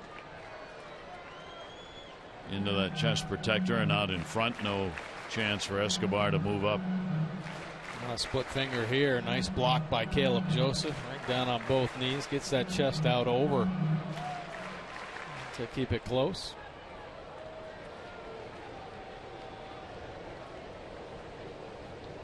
Two ball, 2 strike count. Escobar has not wandered far off the bag. Couple of steps, he's back easily.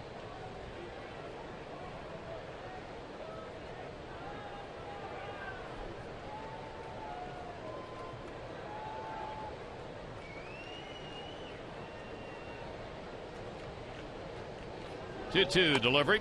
That ball put up in the air to left field. Long run in. Pierce over near the line. He will put it away for the out.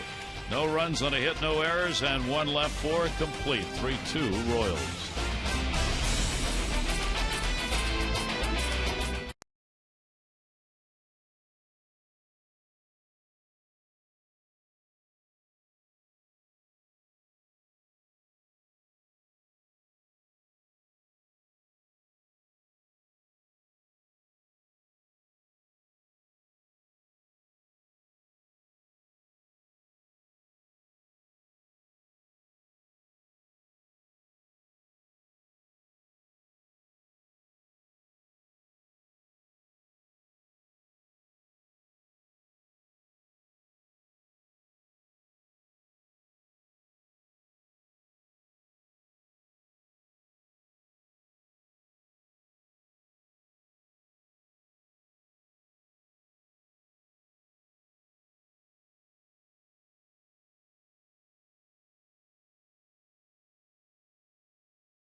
'87, played in one game, 1905 Giants, and was immortalized in the Field of Dreams in a part that was played by Burt Lancaster.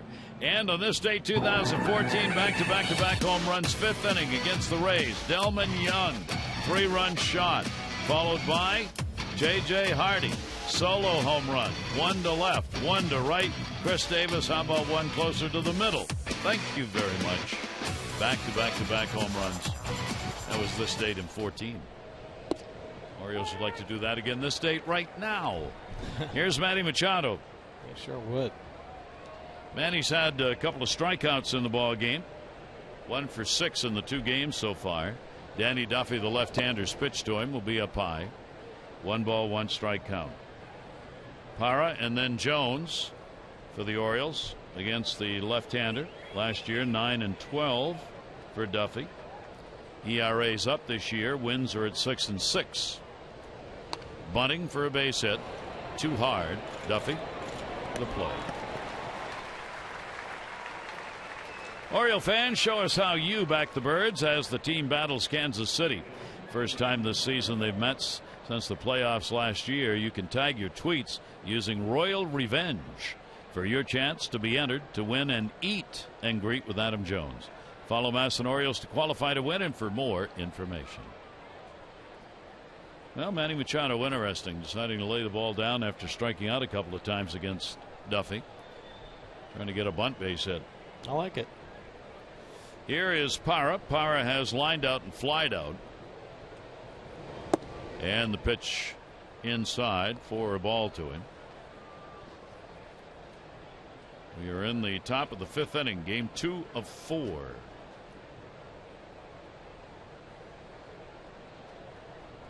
I think one thing the Orioles offense can't do is just keep going up there and doing the same thing. You know, make adjustments.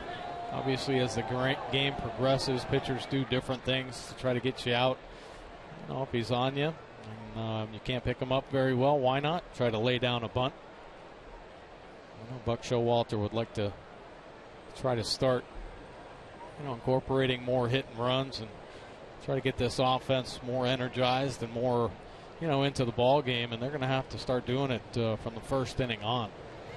1-1 delivery. Parra takes it up and in. Carries a .204 lifetime average against the Kansas City Royals. Parra's had in his career 1 home run against KC. 2-ball, 1-strike count from Duffy.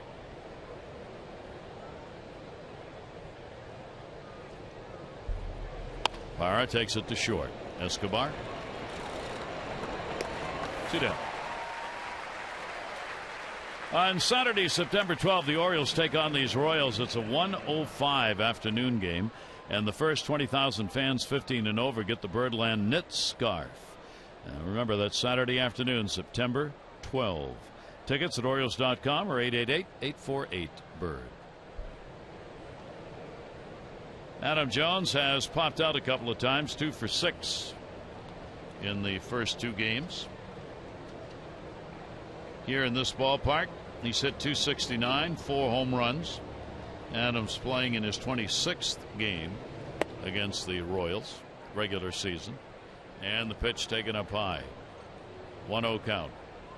Adam, the monster home run in yesterday's ball game to get things underway. 2-run shot up and over the waterfall. 24 homers. Mr. Consistency when it comes to batting average and his production over the past 4 or 5 seasons.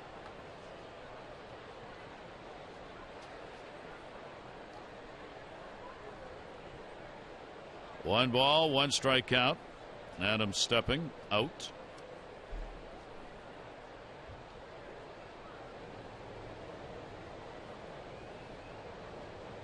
Duffy's 1-1 delivery to him. That'll be foul back. Had a fan ask me about that the other day. Said, I thought the rule was when there's nobody on base, the hitter's got to keep at least 1 foot in the batter's box. And it seems to me a lot of them are not doing that. And I said, yeah. Yeah, that's absolutely right. What's next? As usual with these rules, as the season goes along, they become less enforced.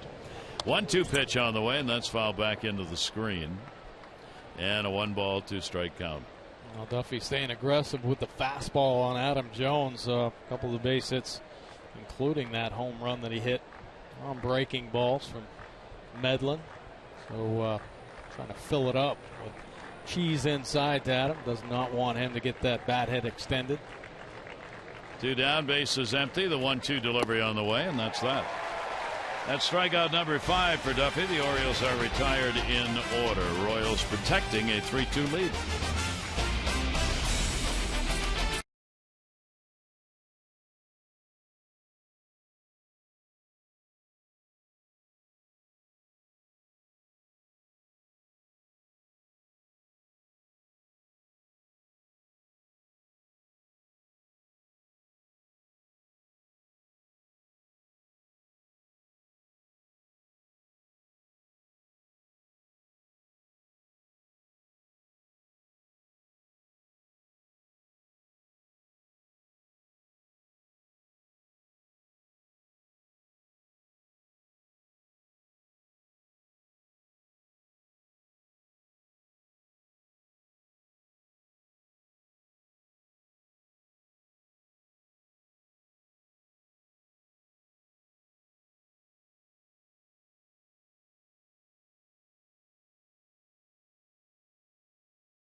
with a high fastball into the water fountain. Huge home run, and it gets the Royals on the board first back in the second inning. Then Moustakas keeps this Royals offense clicking in the third, driving in Lorenzo Cain. Jonathan Scope finally able to put the Orioles on the board with a base hit through the hole. Matt Wieters able to score after leading the inning off with a walk. Geico, 15 minutes could save you 15% or more on car insurance. Visit geico.com for a free rate quote. Houston 15 and the Yankees nothing. Ouch. Here's Lorenzo Cain. Cain, a base hit, a run scored, is hit into a fielder's choice. Morales, the home run leading off the second inning, is 14th. RBIs in the third. Hosmer on a ground ball. Moustakas on a single. Orioles getting their runs in the fourth inning. RBIs Scope and Joseph on base hits. And a 3-2 ball game.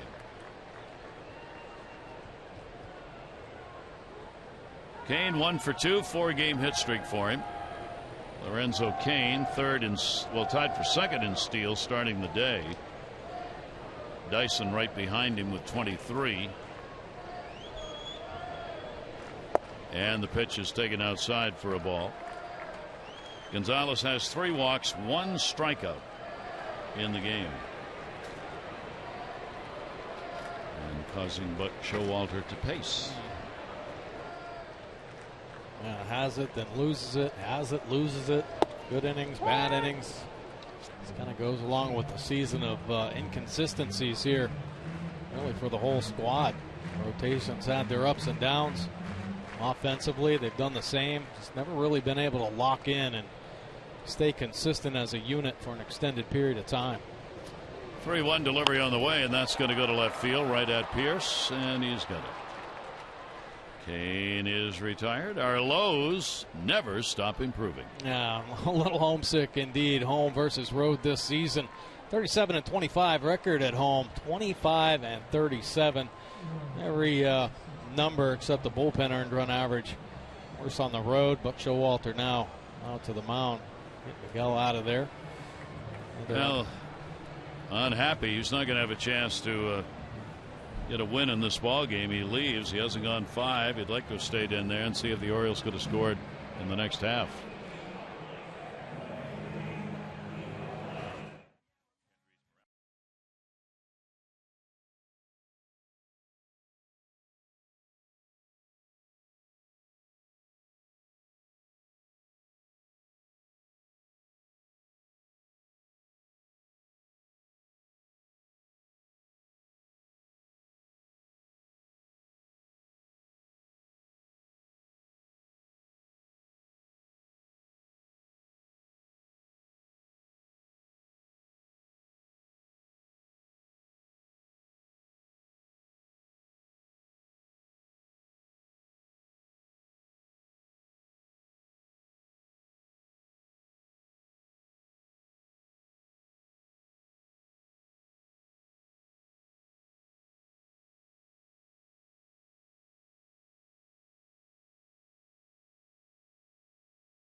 This once again short outing for Miguel Gonzalez, and now it's time for our AT&T call to the bullpen. AT&T, proud partner of the Baltimore Orioles. AT&T, mobilizing your world. TJ McFarland out of the Orioles bullpen. Fastball 74% of the time. Good two-seamer, breaking ball, sweeping slider, and the two-seam changeup. 4.50 earned run average, 17 punch-outs, walks up to 13 though. Opponents robust 337 off McFarland. Here is Eric Hosmer with the bases empty. One down, nobody on, fifth inning. Hosmer, RBI and a ground ball out. He is 0 for 2 in the ball game. McFarland with the 0-1 delivery to him, and that will be taken down low. Hosmer against the left-handers this season put up some pretty good power. 282 average, 3 home runs. 1 ball, 1 strike delivery to him, and a big cut over the top. Good pitch. I think one of the reasons why Buck Showalter loves him so much, the good movement on that two-seam fastball, the ability to get the ground ball when he needs it. He can eat up some innings for this team. Really was a huge reason why the bullpen had so much success last year. He got him, and that'll take care of Hosmer, and there are 2 down here in the inning. Only the second Royal to strike out in the ball game.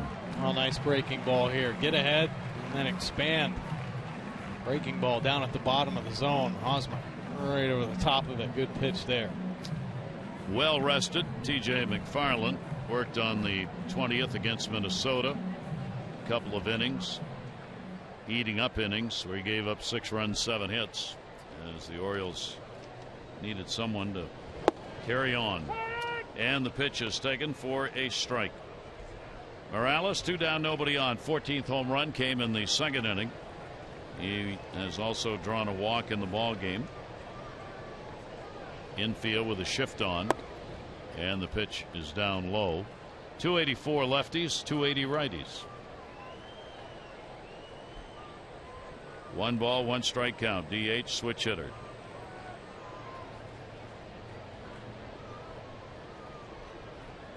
Farland's 1-1 delivery to him. Shows him a pitch away. 2-1. To Kendricks, Morales, his first plate appearance. Take a look at his power zone. A lot of red all over the heart of that dish. And that home run that ended up in the waterfall just about filled up the whole thing. In the middle. 6 home runs lifetime now against the Orioles. And a 3-ball, 1 strike count. McFarland being careful with Morales. Moustakas is on deck.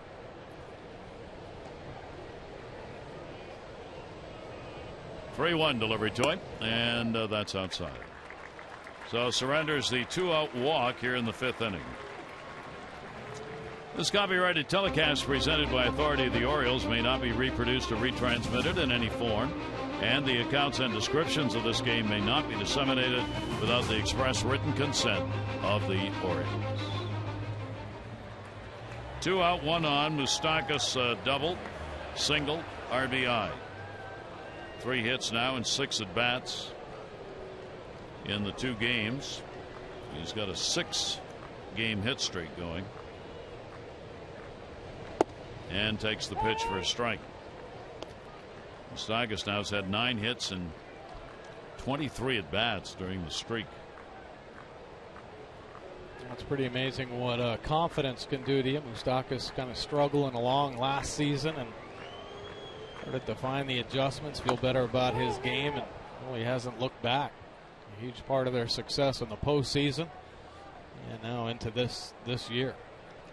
And obviously a big favorite here with that Moose chant that goes on anytime he does anything, including fine plays at third base, which we have seen already in the 2 games here. 0-2 count, 2 down. McFarland's delivery to him, and that'll be down low.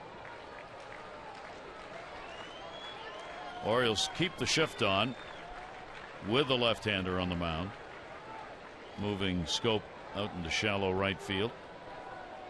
Yeah, Scope can play about as deep as any second baseman you're going to see in the game in the shift. The strong arm, strongest arms of any infielder. 1-2 delivery on the way, and a ground ball that way. He's got it and makes the play for the out. No runs, no hits, no errors. 1 left on base. 5 complete here in game 2. Our Honda do-ups: Davis, Wieters, and Pierce.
And this is Peyton Lee Clevenger.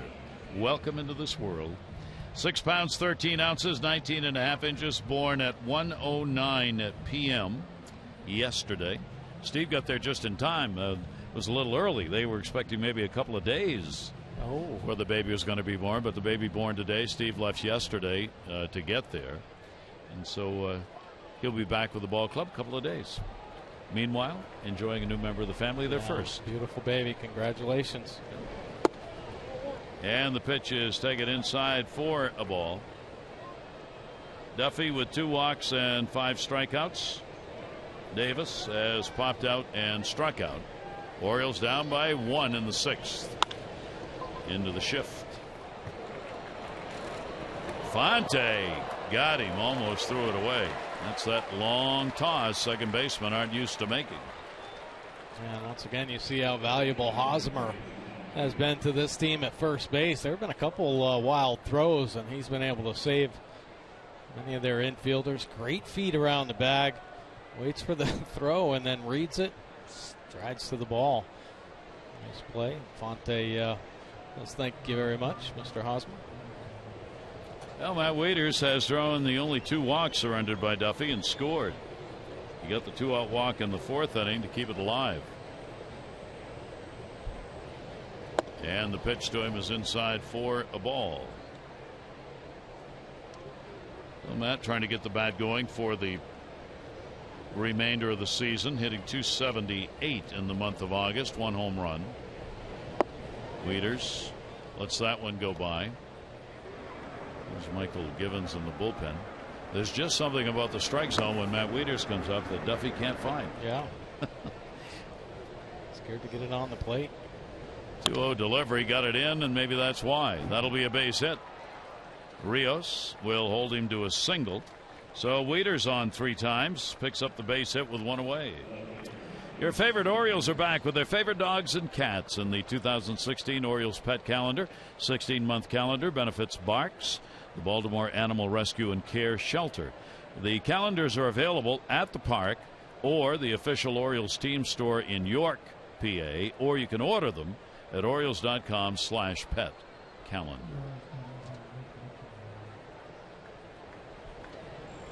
Steve Pearce, base hit, reached on a fielder's choice. Steve getting his 13th start in left field. Goes after the first pitch and fouls it away. Koshaver pitched last night, up again. Pearce playing in his 60th game with the Orioles. Came in at .226, 7 homers, 24 RBIs. Runner at first, 1 out.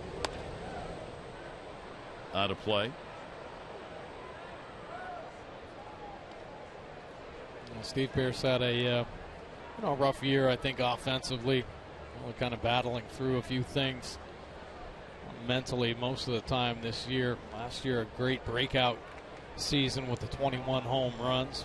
Buck Showalter and the Orioles rewarded him with the contract this season, and was waiting for him to get on a roll. Hoping coming off this DL stint. That hit him. Duffy has hit 9 batters this year. First one in this game, and the Orioles now get 2 on and 1 out. Dave Island come out and try to settle Duffy down a little bit. Steve Pearce very aggressive on that inner third off Duffy, so he's trying to get him off the plate. Catches a piece of Pearce's arm. So Steve Pearce just coming off the disabled list, wiped out at first base after a base hit back in the 4th inning, and now hit on the arm. He's been hit 5 times in limited at bats.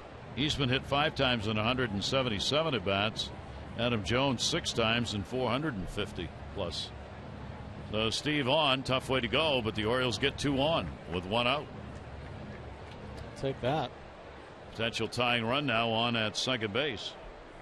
Jonathan Scope picked up the RBI in his second at bat with a base hit. He and Joseph have the RBIs for the O's.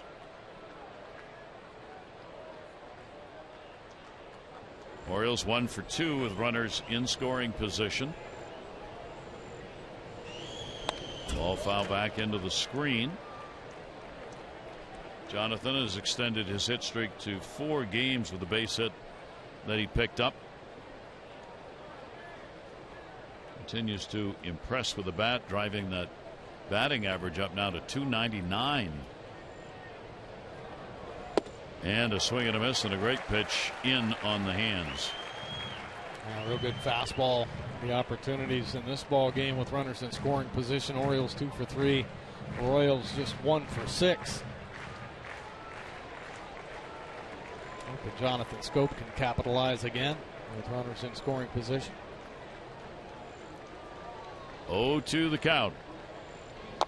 And a chopper that hits the plate and goes foul.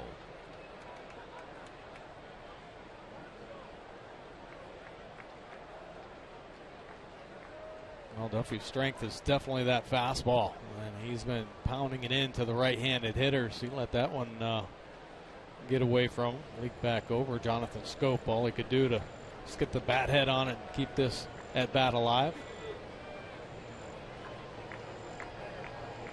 0-2 delivery on the way. Hit the short. Escobar's got it. There's one. That's all you're going to get.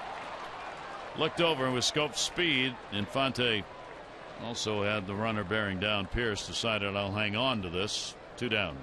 Yeah, Infante's had some problems getting it out of the glove there on the backside. Maybe a little too close to the body and can't quite get the handle. He was set up to make the turn. Yeah, Pierce is going to come in there hard, but I don't think that's what affected the effort on completing the double play. And that's going to be it for Duffy.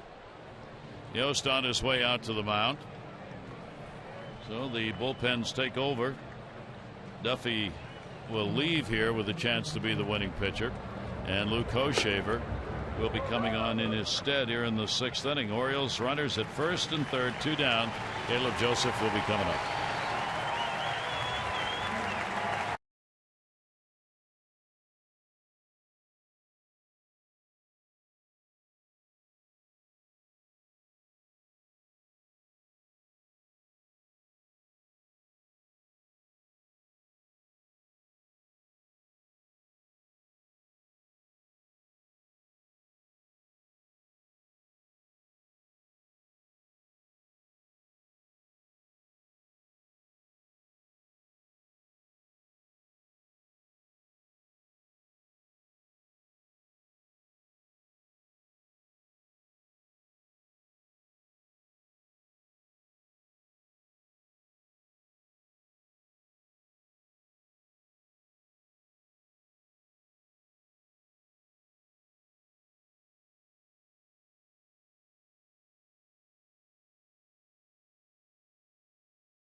% more fastball, 77% tonight against this Orioles offense, and you think they can gear up to hit the heater. Well, he was spotting the mid-90s heater.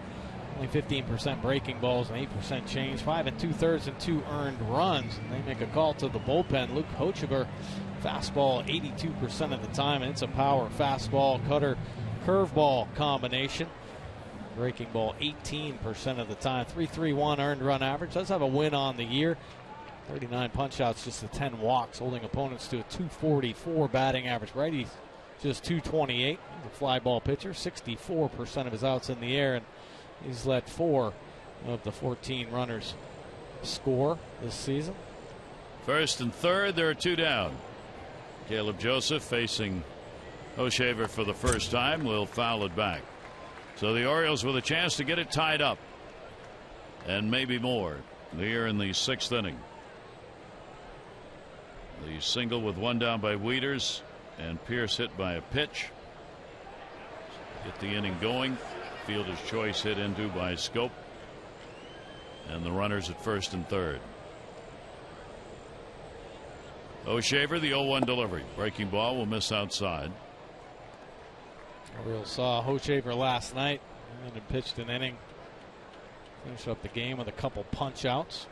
Caleb Joseph, right man, right spot. 373 with runners in scoring position. Picked up a big base hit back in the 4th inning.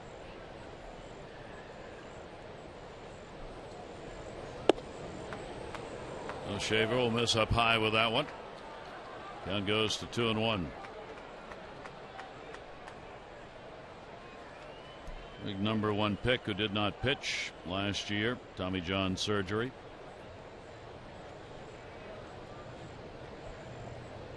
Wieters at third. Scope at first. 2-1. Runner goes, and they'll let him go. So Scope gets into scoring position, unchallenged. You're going to like that. Hey, take advantage of what they give you. Really, that's what this game is all about. Very slow times to home. Get a couple in scoring position. Why not? The way Caleb Joseph swings with runners in scoring position. And a 3-ball, 1-strike count. O'Shaver with the 3-1 delivery on the way. Joseph will take it in the air to right field. Rios back. Rios on the warning track will make the catch. No runs on 1 hit, no errors. 2 are left. It remains a 3-2 Royals lead.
The Maryland Fire Chiefs and Maryland State Firemen's Associations.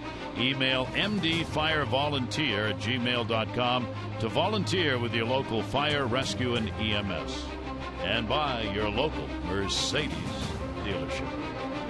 Gorgeous night here in Kansas City, Kauffman Stadium. Royals have the 3-2 lead. Michael Givens now in the pitch for the Orioles. That fastball at 63% of the time. He's starting to feel more comfortable up here. That fastball is getting in the mid-high 90s right now. Breaking ball, the sweeping slider. Very good change. Doesn't use it quite often enough. Just 6% of the time. 142 earned run average. 17 punch outs. Just 1 walk in his 12 2/3 innings of work. Holding opponents down to just a 136 batting average. 59% of his outs in the air.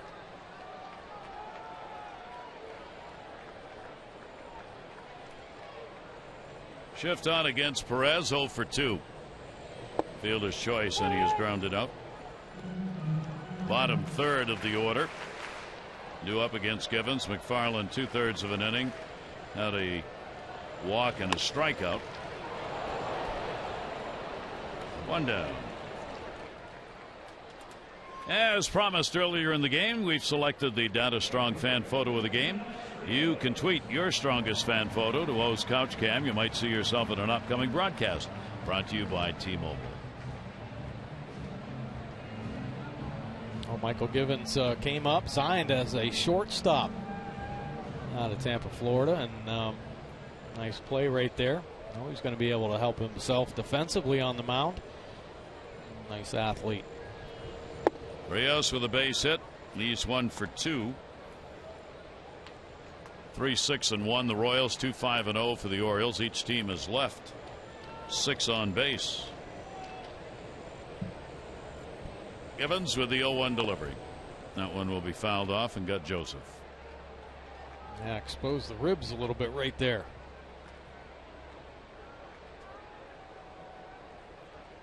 Thumbs up though, says it's okay. Ooh, actually up on the shoulder area, the front part of the shoulder. Oh. Fastball, Rios foul ball right over the top of the glove. Not a good face. 0-2 delivery by Givens. Somehow, while stepping away, still able to foul that off the end of the bat. He had that front foot headed to third base on that swing. Yeah, those long arms. You get in trouble, obviously, stepping in the bucket. But as long as you can keep that bat head up and above the hands, you still give yourself a chance. Givens will miss with that one down low, 1-2. Givens also well rested. Worked on the 23rd against Minnesota. Couple of innings. 1 hit, 3 strikeouts in that game. 1-2 delivery to him, and he got him. Bailing out, kept it away, gets the strikeout. A real nice slider there from Michael Givens. Kind of sensing that front hip, leaving Rios. Opens up the outside corner, and Joseph and Givens taking advantage of it there. Well executed. They get the second out. So it shows itself holding on the plate. Nice late action for strike 3. Omar Infante. Dozen years of major league service for this veteran who's taken over second base. Flied out, hit into a double play. 2 down, nobody on. Chance for a good quick inning here by Givens, and the pitch outside for a ball. Infante, a pretty good average, 276 coming into the season at the majors.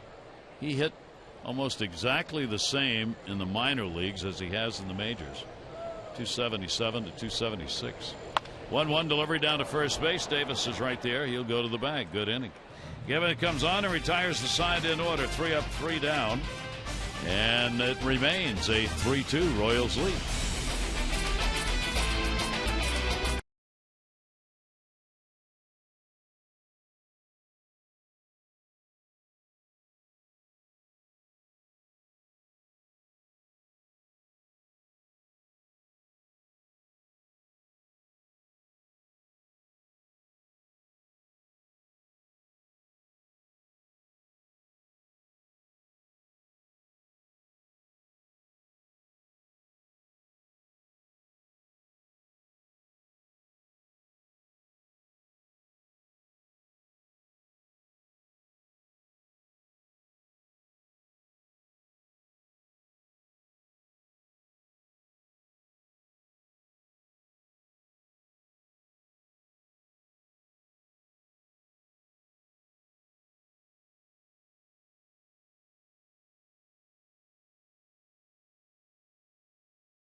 Sabathia walked off the mound Sunday. It was possibly the final time he will do so. The Yankees don't know if they'll get him back. They lost tonight 15-1 to Houston. Keuchel is 15-6 the winner. Nova the loser 5-6. Boston Herald, 6 days into the Dave Dombrowski era. The only thing we know about the Boston roster for next year is that we know absolutely nothing. And Jay Mariotti, San Francisco Examiner, about the Dodgers and Giants. Dodgers are the best charlatans money can buy. Ooh. Their assortment of ongoing issues unconscionable with the highest payroll are keeping the Giants in a race in which they don't belong. Charlatans all storm the gates. Charlatans, holy cow. Yeah, that's a little rough, right? Haven't they won 3 of the last 5 World Series, the Giants? Yeah. Paul Yanish, Orioles shortstop, called up today. Base hit, first time up, 1 for 2. Hochevar on in relief. Got the final out in the 6th. We're in the 7th. 3-2 ball game. 1-1 in the air to center field. Kane.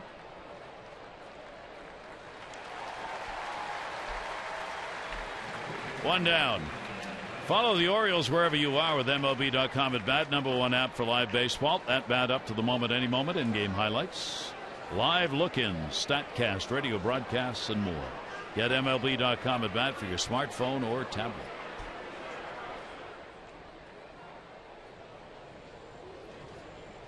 Manny Machado, a couple of strikeouts, tried to bunt his last time up, grounded back to the mound. The Orioles had a nice little home stretch where had some walk-off homers. They need some late-inning production here. And this team, it looked like they were starting to turn the corner. Some big hits late in ball games. Playing the Royals tough right now. This is a great opportunity to start to get things right. Set it right for this team. Manny's had 2 hits off Hochevar, 2 for 4. Both of them? Yep. Out of the yard. 2-0 count. Power to follow.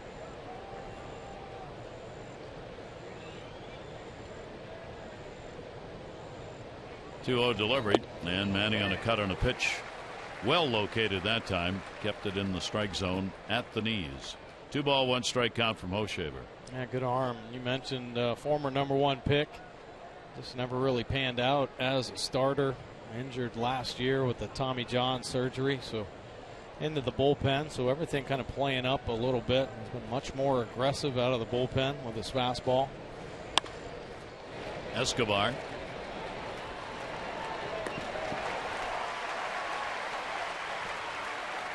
Hochevar gets the ground ball out and 2 down.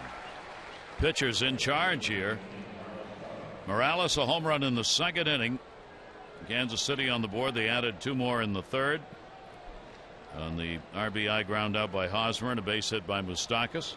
The Orioles battling back in the 4th inning to get 2. Scope, Joseph, RBI singles, bringing home Wieters and Pierce. And there we sit. 3-2. Power is 0 for 3 in the ball game. 2 for 7 off Hochevar. That'll be out of play. We're not through seeing people out of the bullpen in this ball game with a 1-run differential. The managers are going to match it up.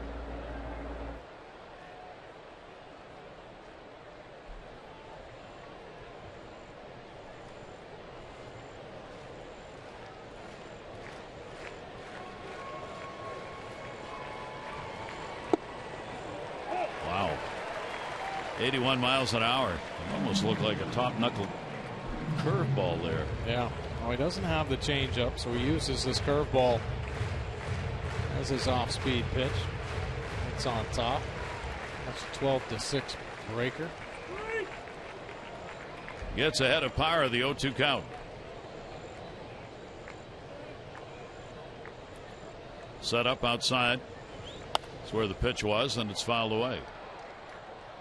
And that's his little cutter. So slow him down a little bit with the big breaking ball. Tries to backdoor the cut fastball. Throws it hard. 91 there.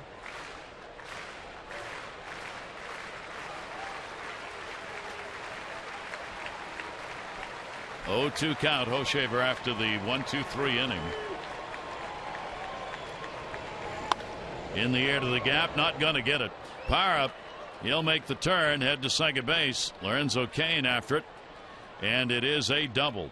So Parra delivers a 2-out double here in the 7th inning, and the Orioles with the potential tying run at second base. A nice swing right there by Parra, hammering it through the gap. 29th double this season. How about that? 175th double of his career.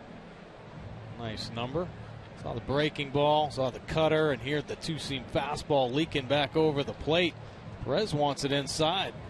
Gives him too much of the white, and he hammers it. And Yost is on his way out. So the matchups go on here with Adam Jones coming up. Potential tying run on at second base, and let's see if they're just going to chat. If he wants to give the bullpen more time. It was the latter. So Yost will make the call. Holshaver will come out of there, responsible for the runner, Parra. 3-2, Royals lead.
Three of the 4-game set. Our coverage on Masson 2, 7:30.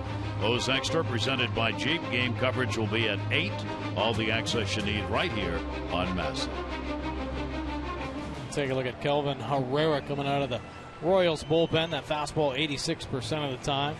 97 to about 100, 101 with that cheese ball. Breaking ball only 2% of the time. A little slider and the change. A really good change. Primarily that fastball change type pitch. 209 earned run average. Picked up 4 wins, 50 punch outs, 21 walks on the year, 56 innings of work. Holding opponents down to 179 batting average. Lefties just 138. And a few more fly ball outs than ground ball outs for Herrera. Has given up 3 home runs. Not a very good number with inherited runners stranded. 50% of them will score. 25-year-old out of the Dominican Republic. Works to Adam Jones, runner on at second base. 7th inning, Orioles with a chance to get it tied up and a base hit here. Herrera's delivery and a swing and a miss, 97. Adam is 1 for 6 lifetime against the right-hander. Herrera pitched against the Orioles last year in the ALCS. Appeared in 4 games, gave up no runs, 2 hits, and 5 2/3 innings. Now the Herrera, the first prong in that 3-headed bullpen attack they have. Herrera, Davis, and Holland. Said he went around on this one. Home plate umpire made the call, and correctly so.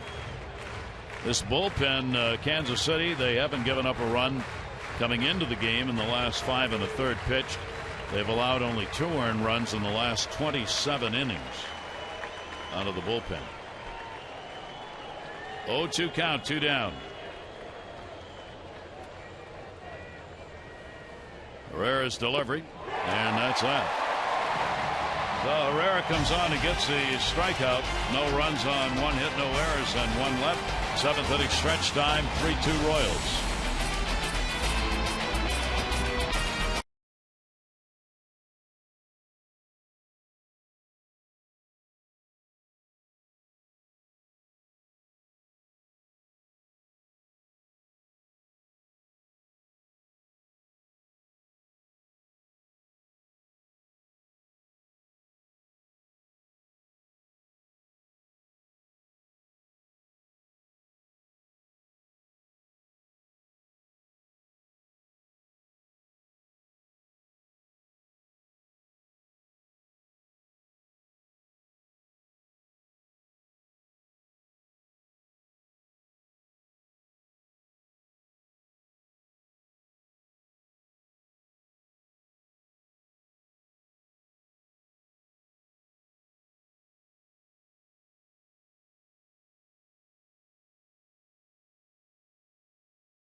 Nice note today, USA Today, looking at perhaps the minor leaguer of the year. Trey Mancini of the Orioles says they may not have the RBI numbers. A couple of others in the minors, Walker and Reed, have, but the word yet. But they are looking at his whole body of work, and he's tied for the minor league in hits, hitting .354 for Bowie in the Eastern League, stocked with a lot of strong pitching. 17 home runs, 79 RBIs, and he's every bit as productive as the other two considered in that minor league rookie of the year category. So good luck, Trey. Yeah, Trey Mancini, stock is rising. You know, he's been challenged now at each level. Went to Double-A, and he's succeeding at each level. So it remains a 3-2 ball game going to the bottom of the 7th inning, and the top of the order, Escobar, is 0 for 2 and a walk in the game.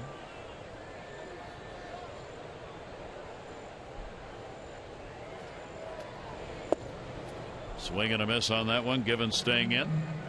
A nice change right there. Check this out. Strikeout in 10 straight appearances for Givens. That's tied third all time among those relievers. So Michael Givens been very impressive.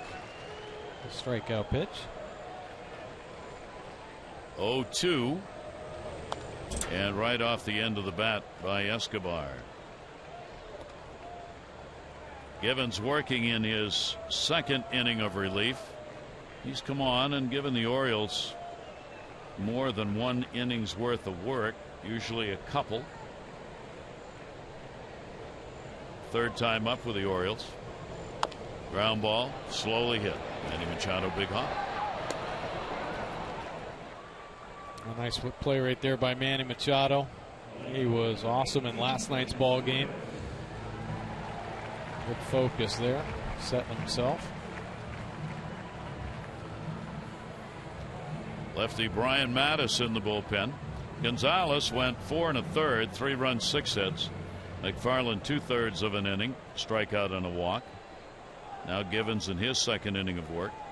Zobrist to walk, a single, and he's flied out.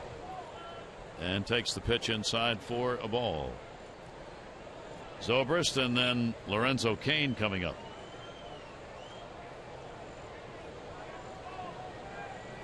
One-oh count, one down. Orioles trying to pick up the pace here in what they knew would be a tough road trip with 4 here, 3 in Texas. Major League Baseball today said that their chances of making the playoffs are down to 12.9%, falling from 34% during this 5-game streak. But those numbers change pretty quickly when you're talking about the wild card because teams are so close. Yeah, and they're going to start playing teams that are right there, you know, in the wild card race themselves, so they can, you know, really be in charge of their own destiny as far as handling wild card teams in front of them or creating some distance from teams that are behind them. 2 ball, 2 strike count with 1 away. Zobrist waiting on it, and that'll be inside. Well, you know, there's been some frustration mounting here over this 5-game skid that the Orioles have been playing. And one thing that the Orioles have to be careful of is, you know, not falling into the trap of, you know, the blame game, pointing fingers, because this whole team's kind of been riding that inconsistent wave all year long.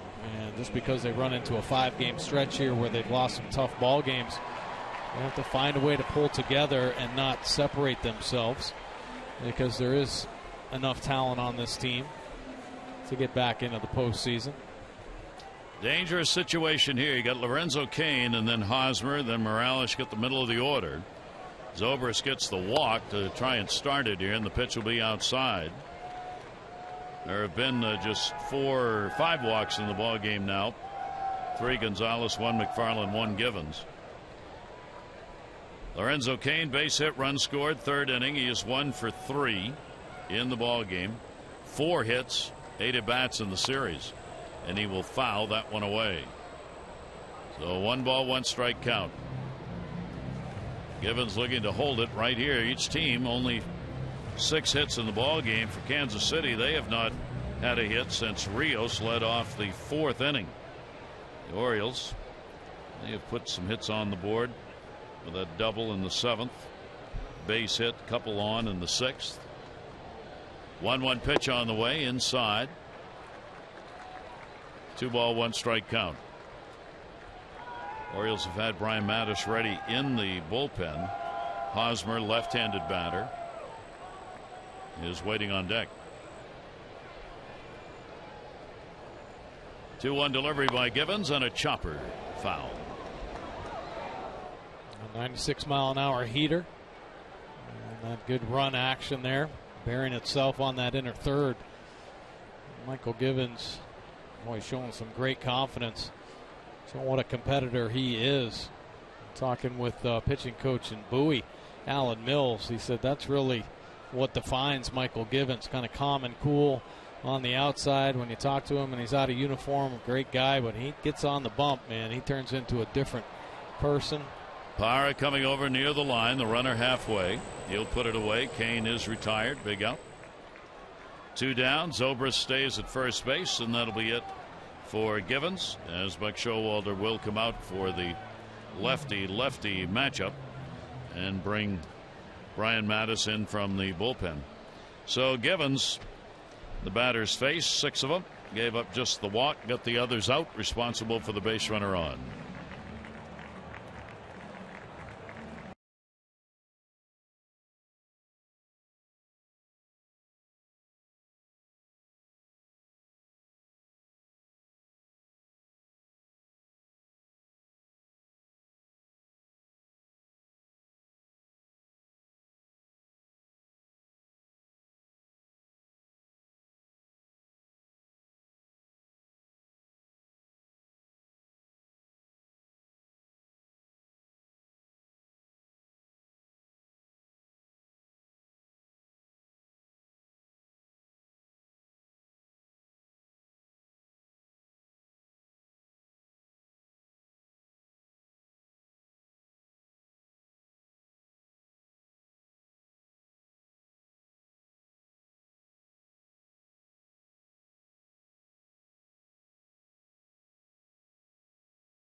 He's been able to locate the fastball very well here lately. The breaking ball, the curve, change up, straight change.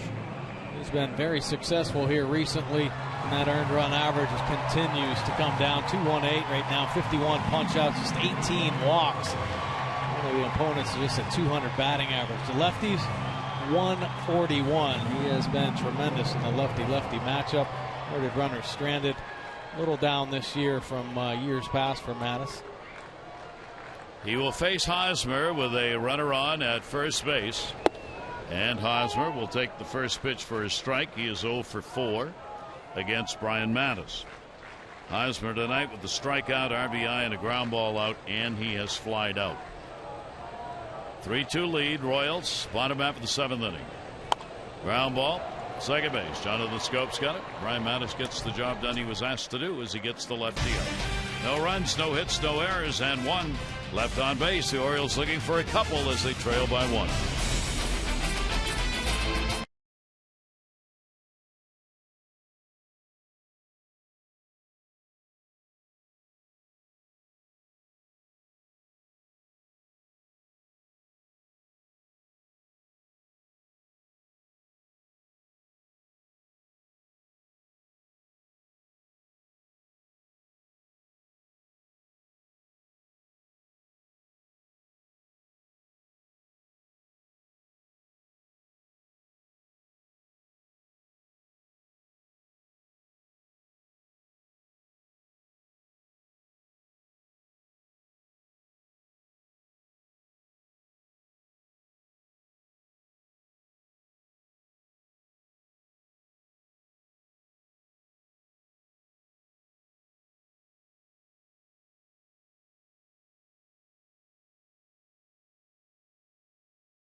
plus run differential, yet their record is 55-71. All other 13 major league teams who have a positive run differential are 500 or better. Joe Mauer, Trop, that's where they're playing, did play tonight. Minnesota beat Tampa Bay 11-7. There he hits .406, 27 career games. That's the best in his career among all the ballparks he's played in. He scored twice tonight, went 0 for 3. Nick Markakis, no strikeouts in his last 35 to the plate. That's the second longest active streak. Ichiro at 38 is on top right now. The Royals are on top here by a score of 3-2. Herrera coming on. You get the big strikeout. And Jones on the 100-mile-an-hour heater. Now faces Chris Davis. Davis with an 0 for 3 in the ball game, 8th inning. Mano a mano at 98. There you go. Hit it if you can. I will say one thing. Chris Davis, when you think about the great years he's had, last year definitely one of the down years, but early on he pulled that oblique and he didn't have very good numbers against the fastball last season. This year much better. Numbers back on the rise. Everything offensively back on the rise. So maybe the injury was the reason there was a major setback in batting average and a little bit of a power outage. Chris has a 1 for 6 of Kelvin Herrera. Pitch is going to miss outside. There you go. Chris Davis year to year in 2014 just 196, and he had an oblique strain early on in the year, and he said that he actually played with it and felt it all year long. So got him. You're hurting a little bit. You're not going to be able to catch up with the heater, but 99 up in the top of the zone is pretty hard to get to as well. Herrera, one of the best fastballs in the game, riding it to the top of the zone, and Davis just underneath. A little bit of a loop there. Strike 3. 2 strikeouts, 2 batters, 52 strikeouts in 56 2/3 innings. Here's Matt Wieters. Matt with a base hit and 2 walks and a run scored. So 3 up, 3 on. And a swing and a miss. Herrera just keeps bringing it. And when you're throwing that hard, why not? Wieters 0 for 5 against him. Matt got on with a walk in the 4th inning with 2 down, and then Pierce would single, Jonathan Scope RBI single, and Joseph an RBI single to get the Orioles on the board. That's there for a strike as well at 99. 0-2. Yeah, his fastball's playing up, 97, 98, 99. We've seen 100 miles an hour. His changeup, 88 to 92 miles an hour, which is a lot of pitchers' best fastball. 0-2 delivery on the way. Matt picking up that base hit his last time up. Now with 3 hits in his last 17 at bats. He has struck out in 8 of those 17 ABs. We're really trying to barrel up here and bring some power to the Orioles. Didn't have much of a chance in his first 2 at bats with the pitches around him. Ground ball down to third. Moustakas was going to go back, thought better of it, and gets the out. Pretty good reaction.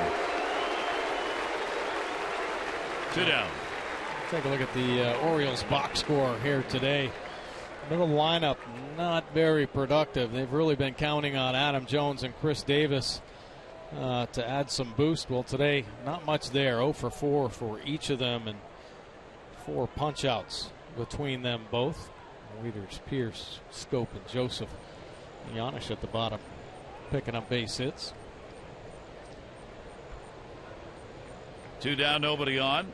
Pierce hit by a pitch, single run scored, and hit into a fielder's choice. He throws 90 miles an hour. It's a changeup. Yeah.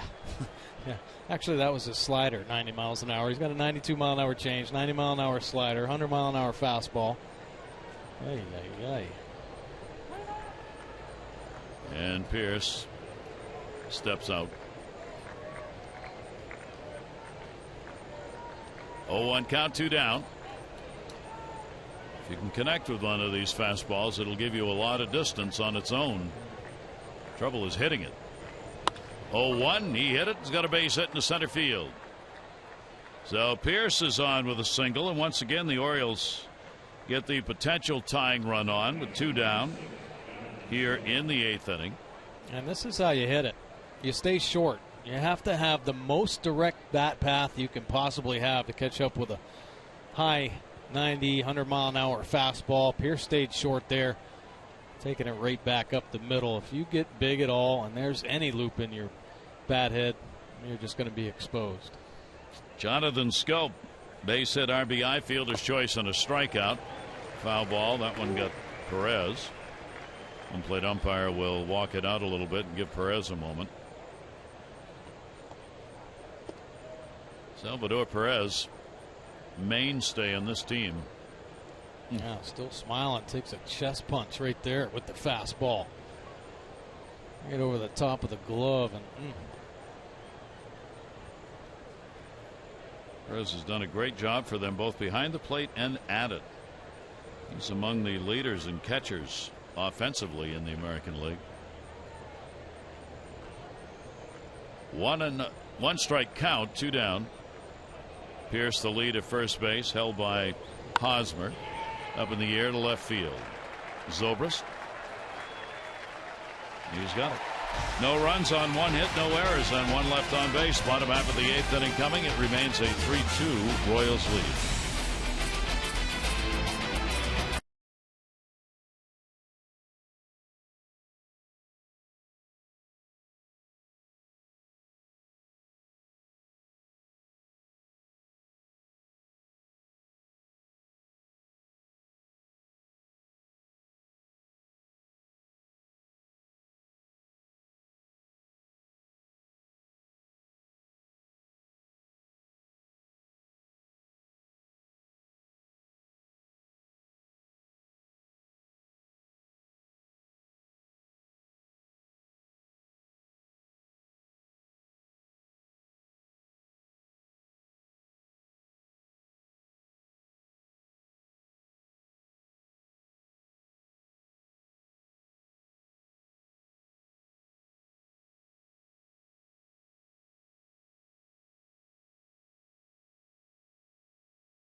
Orioles, losers in the opener last night, 8-3, will try and make a comeback in this one.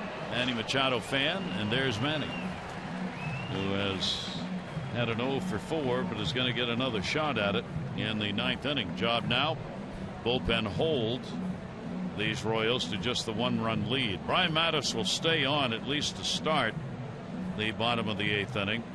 You got Morales and the left-handed Moustakas coming up. Morales is a switch hitter. He'll turn him around, rather have him this way against Mattis. A home run, 2nd inning, his 14th. He has walked twice since. And Brian's pitch to him is in there for a strike. Yeah, Brian's had a hard time last couple years making the adjustments to the right-handed hitters coming out of the bullpen. But this year settled in nicely, starting to mix in his off-speed pitches. The changeup has been the pitch of choice. He throws one right there. He's had really good command with that pitch, and that's the equalizer. You need to be able to throw that change off your fastball. Want to have any success against right-handed hitters. Morales 3 for 8 off Bryant. Shift on in the infield. Pitch will miss away. Count goes to 2-1. 2 ready in the pen. Facing Garcia, Darren O'Day. McFarland 2/3 of an inning, no hits. Givens an inning and 2/3, no hits. Swing and a miss. Perfectly located, and a 2-ball, 2-strike count. Good fastball right there from Brian Mattis. Down at the bottom third of the zone. 2-2 delivery. Full count leadoff batter here in the 8th. There's Wade Davis. Rios base hit leading off the 4th inning. Last hit Kansas City's had. Since then, a couple of base runners reached on walks. 3-2 pitch. Hammered that one to left field. Talk about a tomahawk swing. Pierce will haul it in. Morales is retired. That's just selling out. 3-2. Mattis way up just over his head. Got the fastball right there. Goes up and gets it. See right away. What the heck was that? Weak fly ball to left field. Neck high fastball. 3-2 count. Frustrate a hitter. Mattis gets the victory on that at bat. 1 down. Moustakas, a double single grounded out. 2 for 3 and an RBI picked up in the game. Shift on the other way now, and he'll take the pitch away for a ball. Moustakas 0 for 9 against Bryan. Salvador Perez, the on deck batter here in the 8th inning.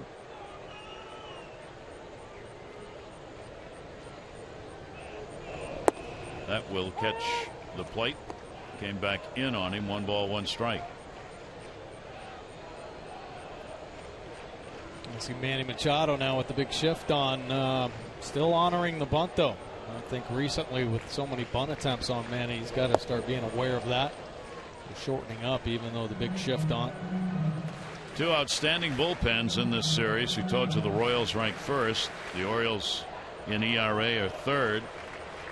Neither. They are 1 and 2 and surrendering the fewest home runs.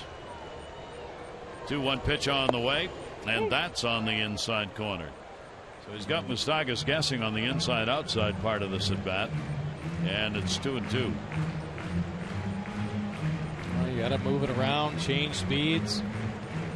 This Orioles offense dangerous enough. Try your best to keep them off balance.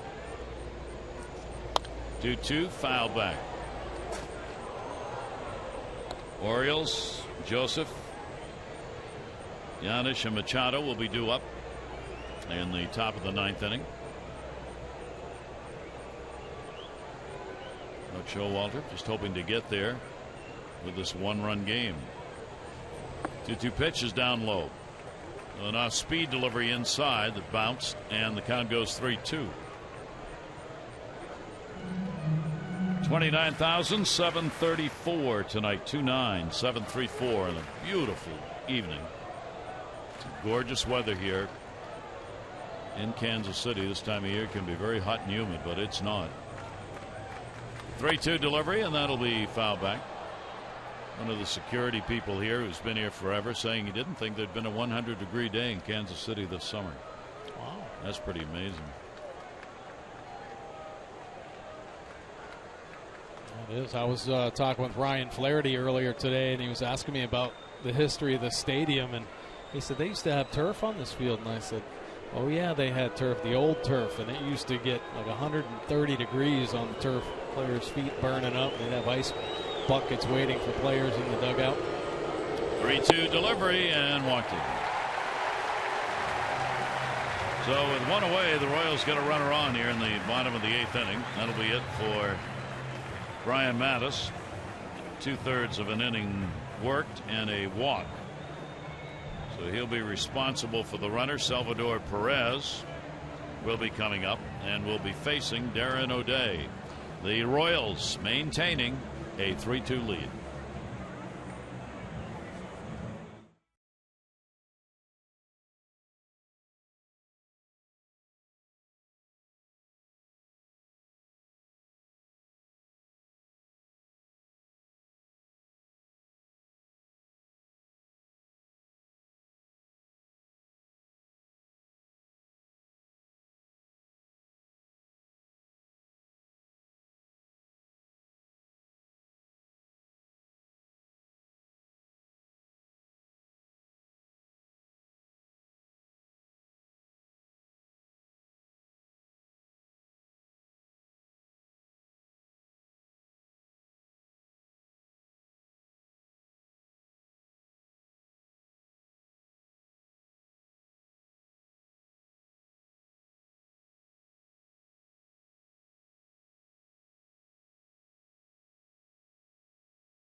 40% of the time. He can sink it. He can rise it to the top of the zone. The sweeping slider 45% of the time. Very often when you see the change. 166 earned run average. Picked up 5 wins and a couple saves on the year. 63 punch-outs in his 48 2/3 innings of work. And opponents hitting 211 overall. The righties just 198. Lefties not much better at 237. He is a fly ball pitcher 64% of the time in the air. 15 of 20 inherited runners stranded. 75%. Good number there.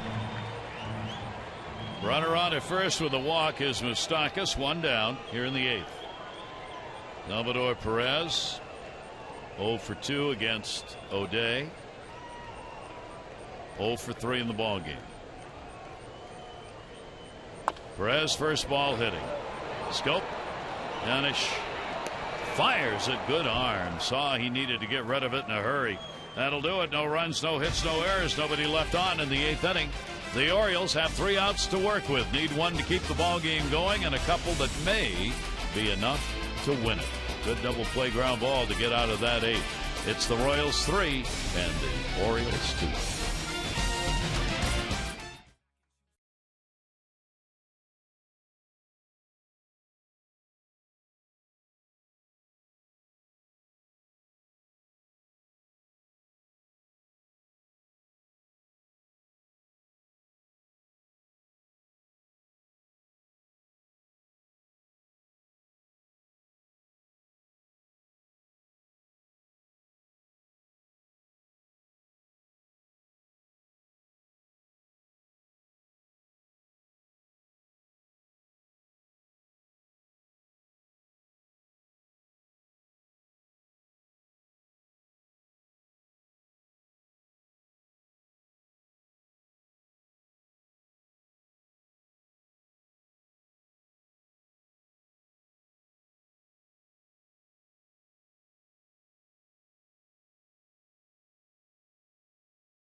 Is brought to you by Southwest Airlines. Book your low fare now at southwest.com. And by PNC Bank for the achiever in you. So let's see what the Orioles can do with it. As they've had opportunities, they look for another here in the 9th. Well, it's going to be a tough test here. Wade Davis now into the ball game. Fastball 81% of the time. It's a good one. Easy cheese, 95 to 97. Occasionally you'll see 99.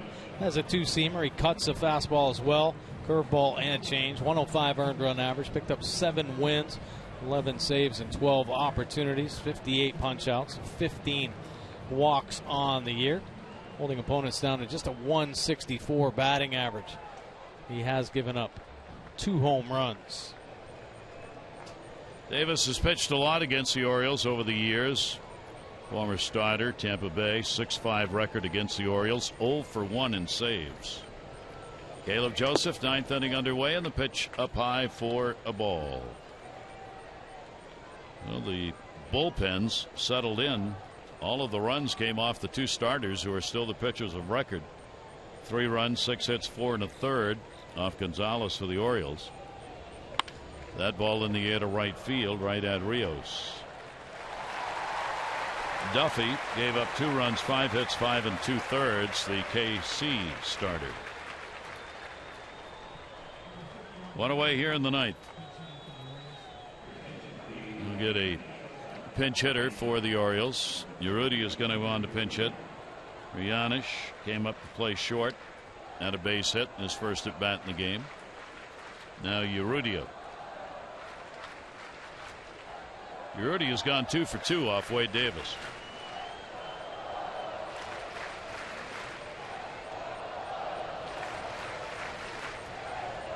One down, bases are empty.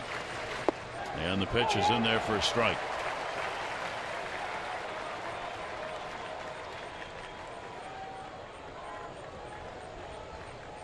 See a few opportunities there as a pinch hitter. Moderate success. Oh. Fooled him on the pitch, cut on one that bounced. 0-2. And the breaking ball it's actually gone to more of a full mix against the left-handed hitters, using that curve ball, occasional changeup. Helps to bury it, spins it hard, tight. Urrutia started the ball game at an 0-for-2 last night. Davis with the 0-2 delivery to him. Urrutia takes it down low and away.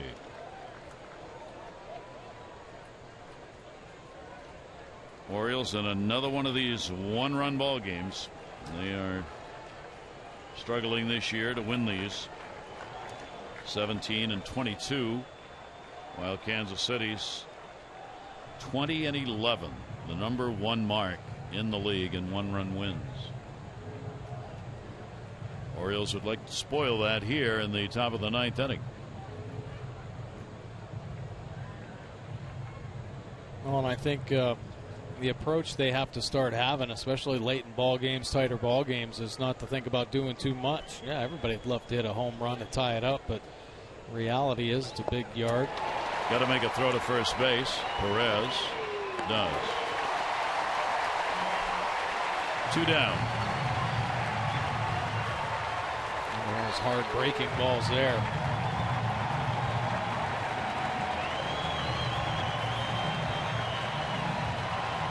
Two down, ninth inning. Orioles down a run. He's skipping off the plate. And really, that's his target with that hard curve.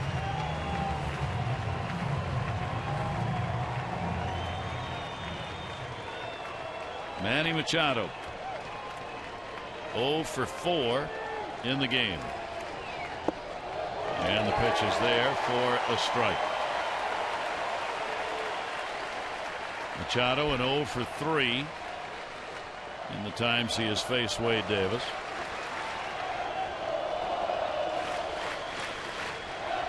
Oh, 1 pitch on the way. Machado lets that one ride in. It will miss inside.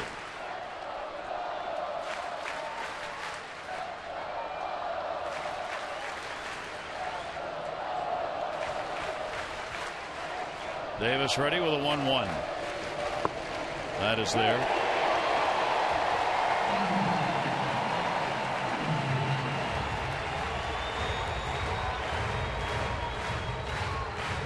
One ball, 2 strikes, 2 down. The Orioles facing their 6th loss in a row. Need a 2-out rally to keep this ball game going. 1-2 pitch by Davis, way outside.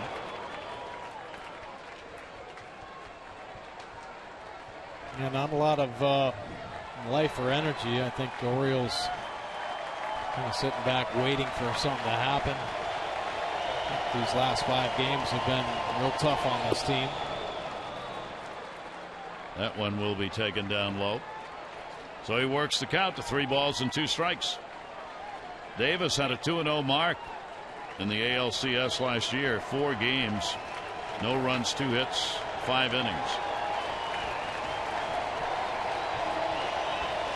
3 ball, 2 strike count. Machado waiting. Popped up and out of play. And he trying to get on, keep it alive for Parra. A nice pass right there by Manny Machado.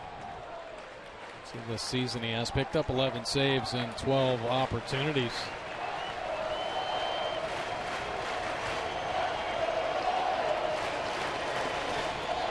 Again, a 3-2 pitch. Machado goes down swinging, and that's the game. So Davis comes on and retires the side in order. And the Orioles have a 6-game losing streak for the first time since the middle of September.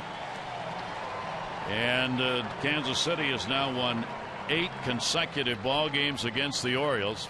September of 2013 is the last time the Orioles lost 6 in a row, and a 1-run loss in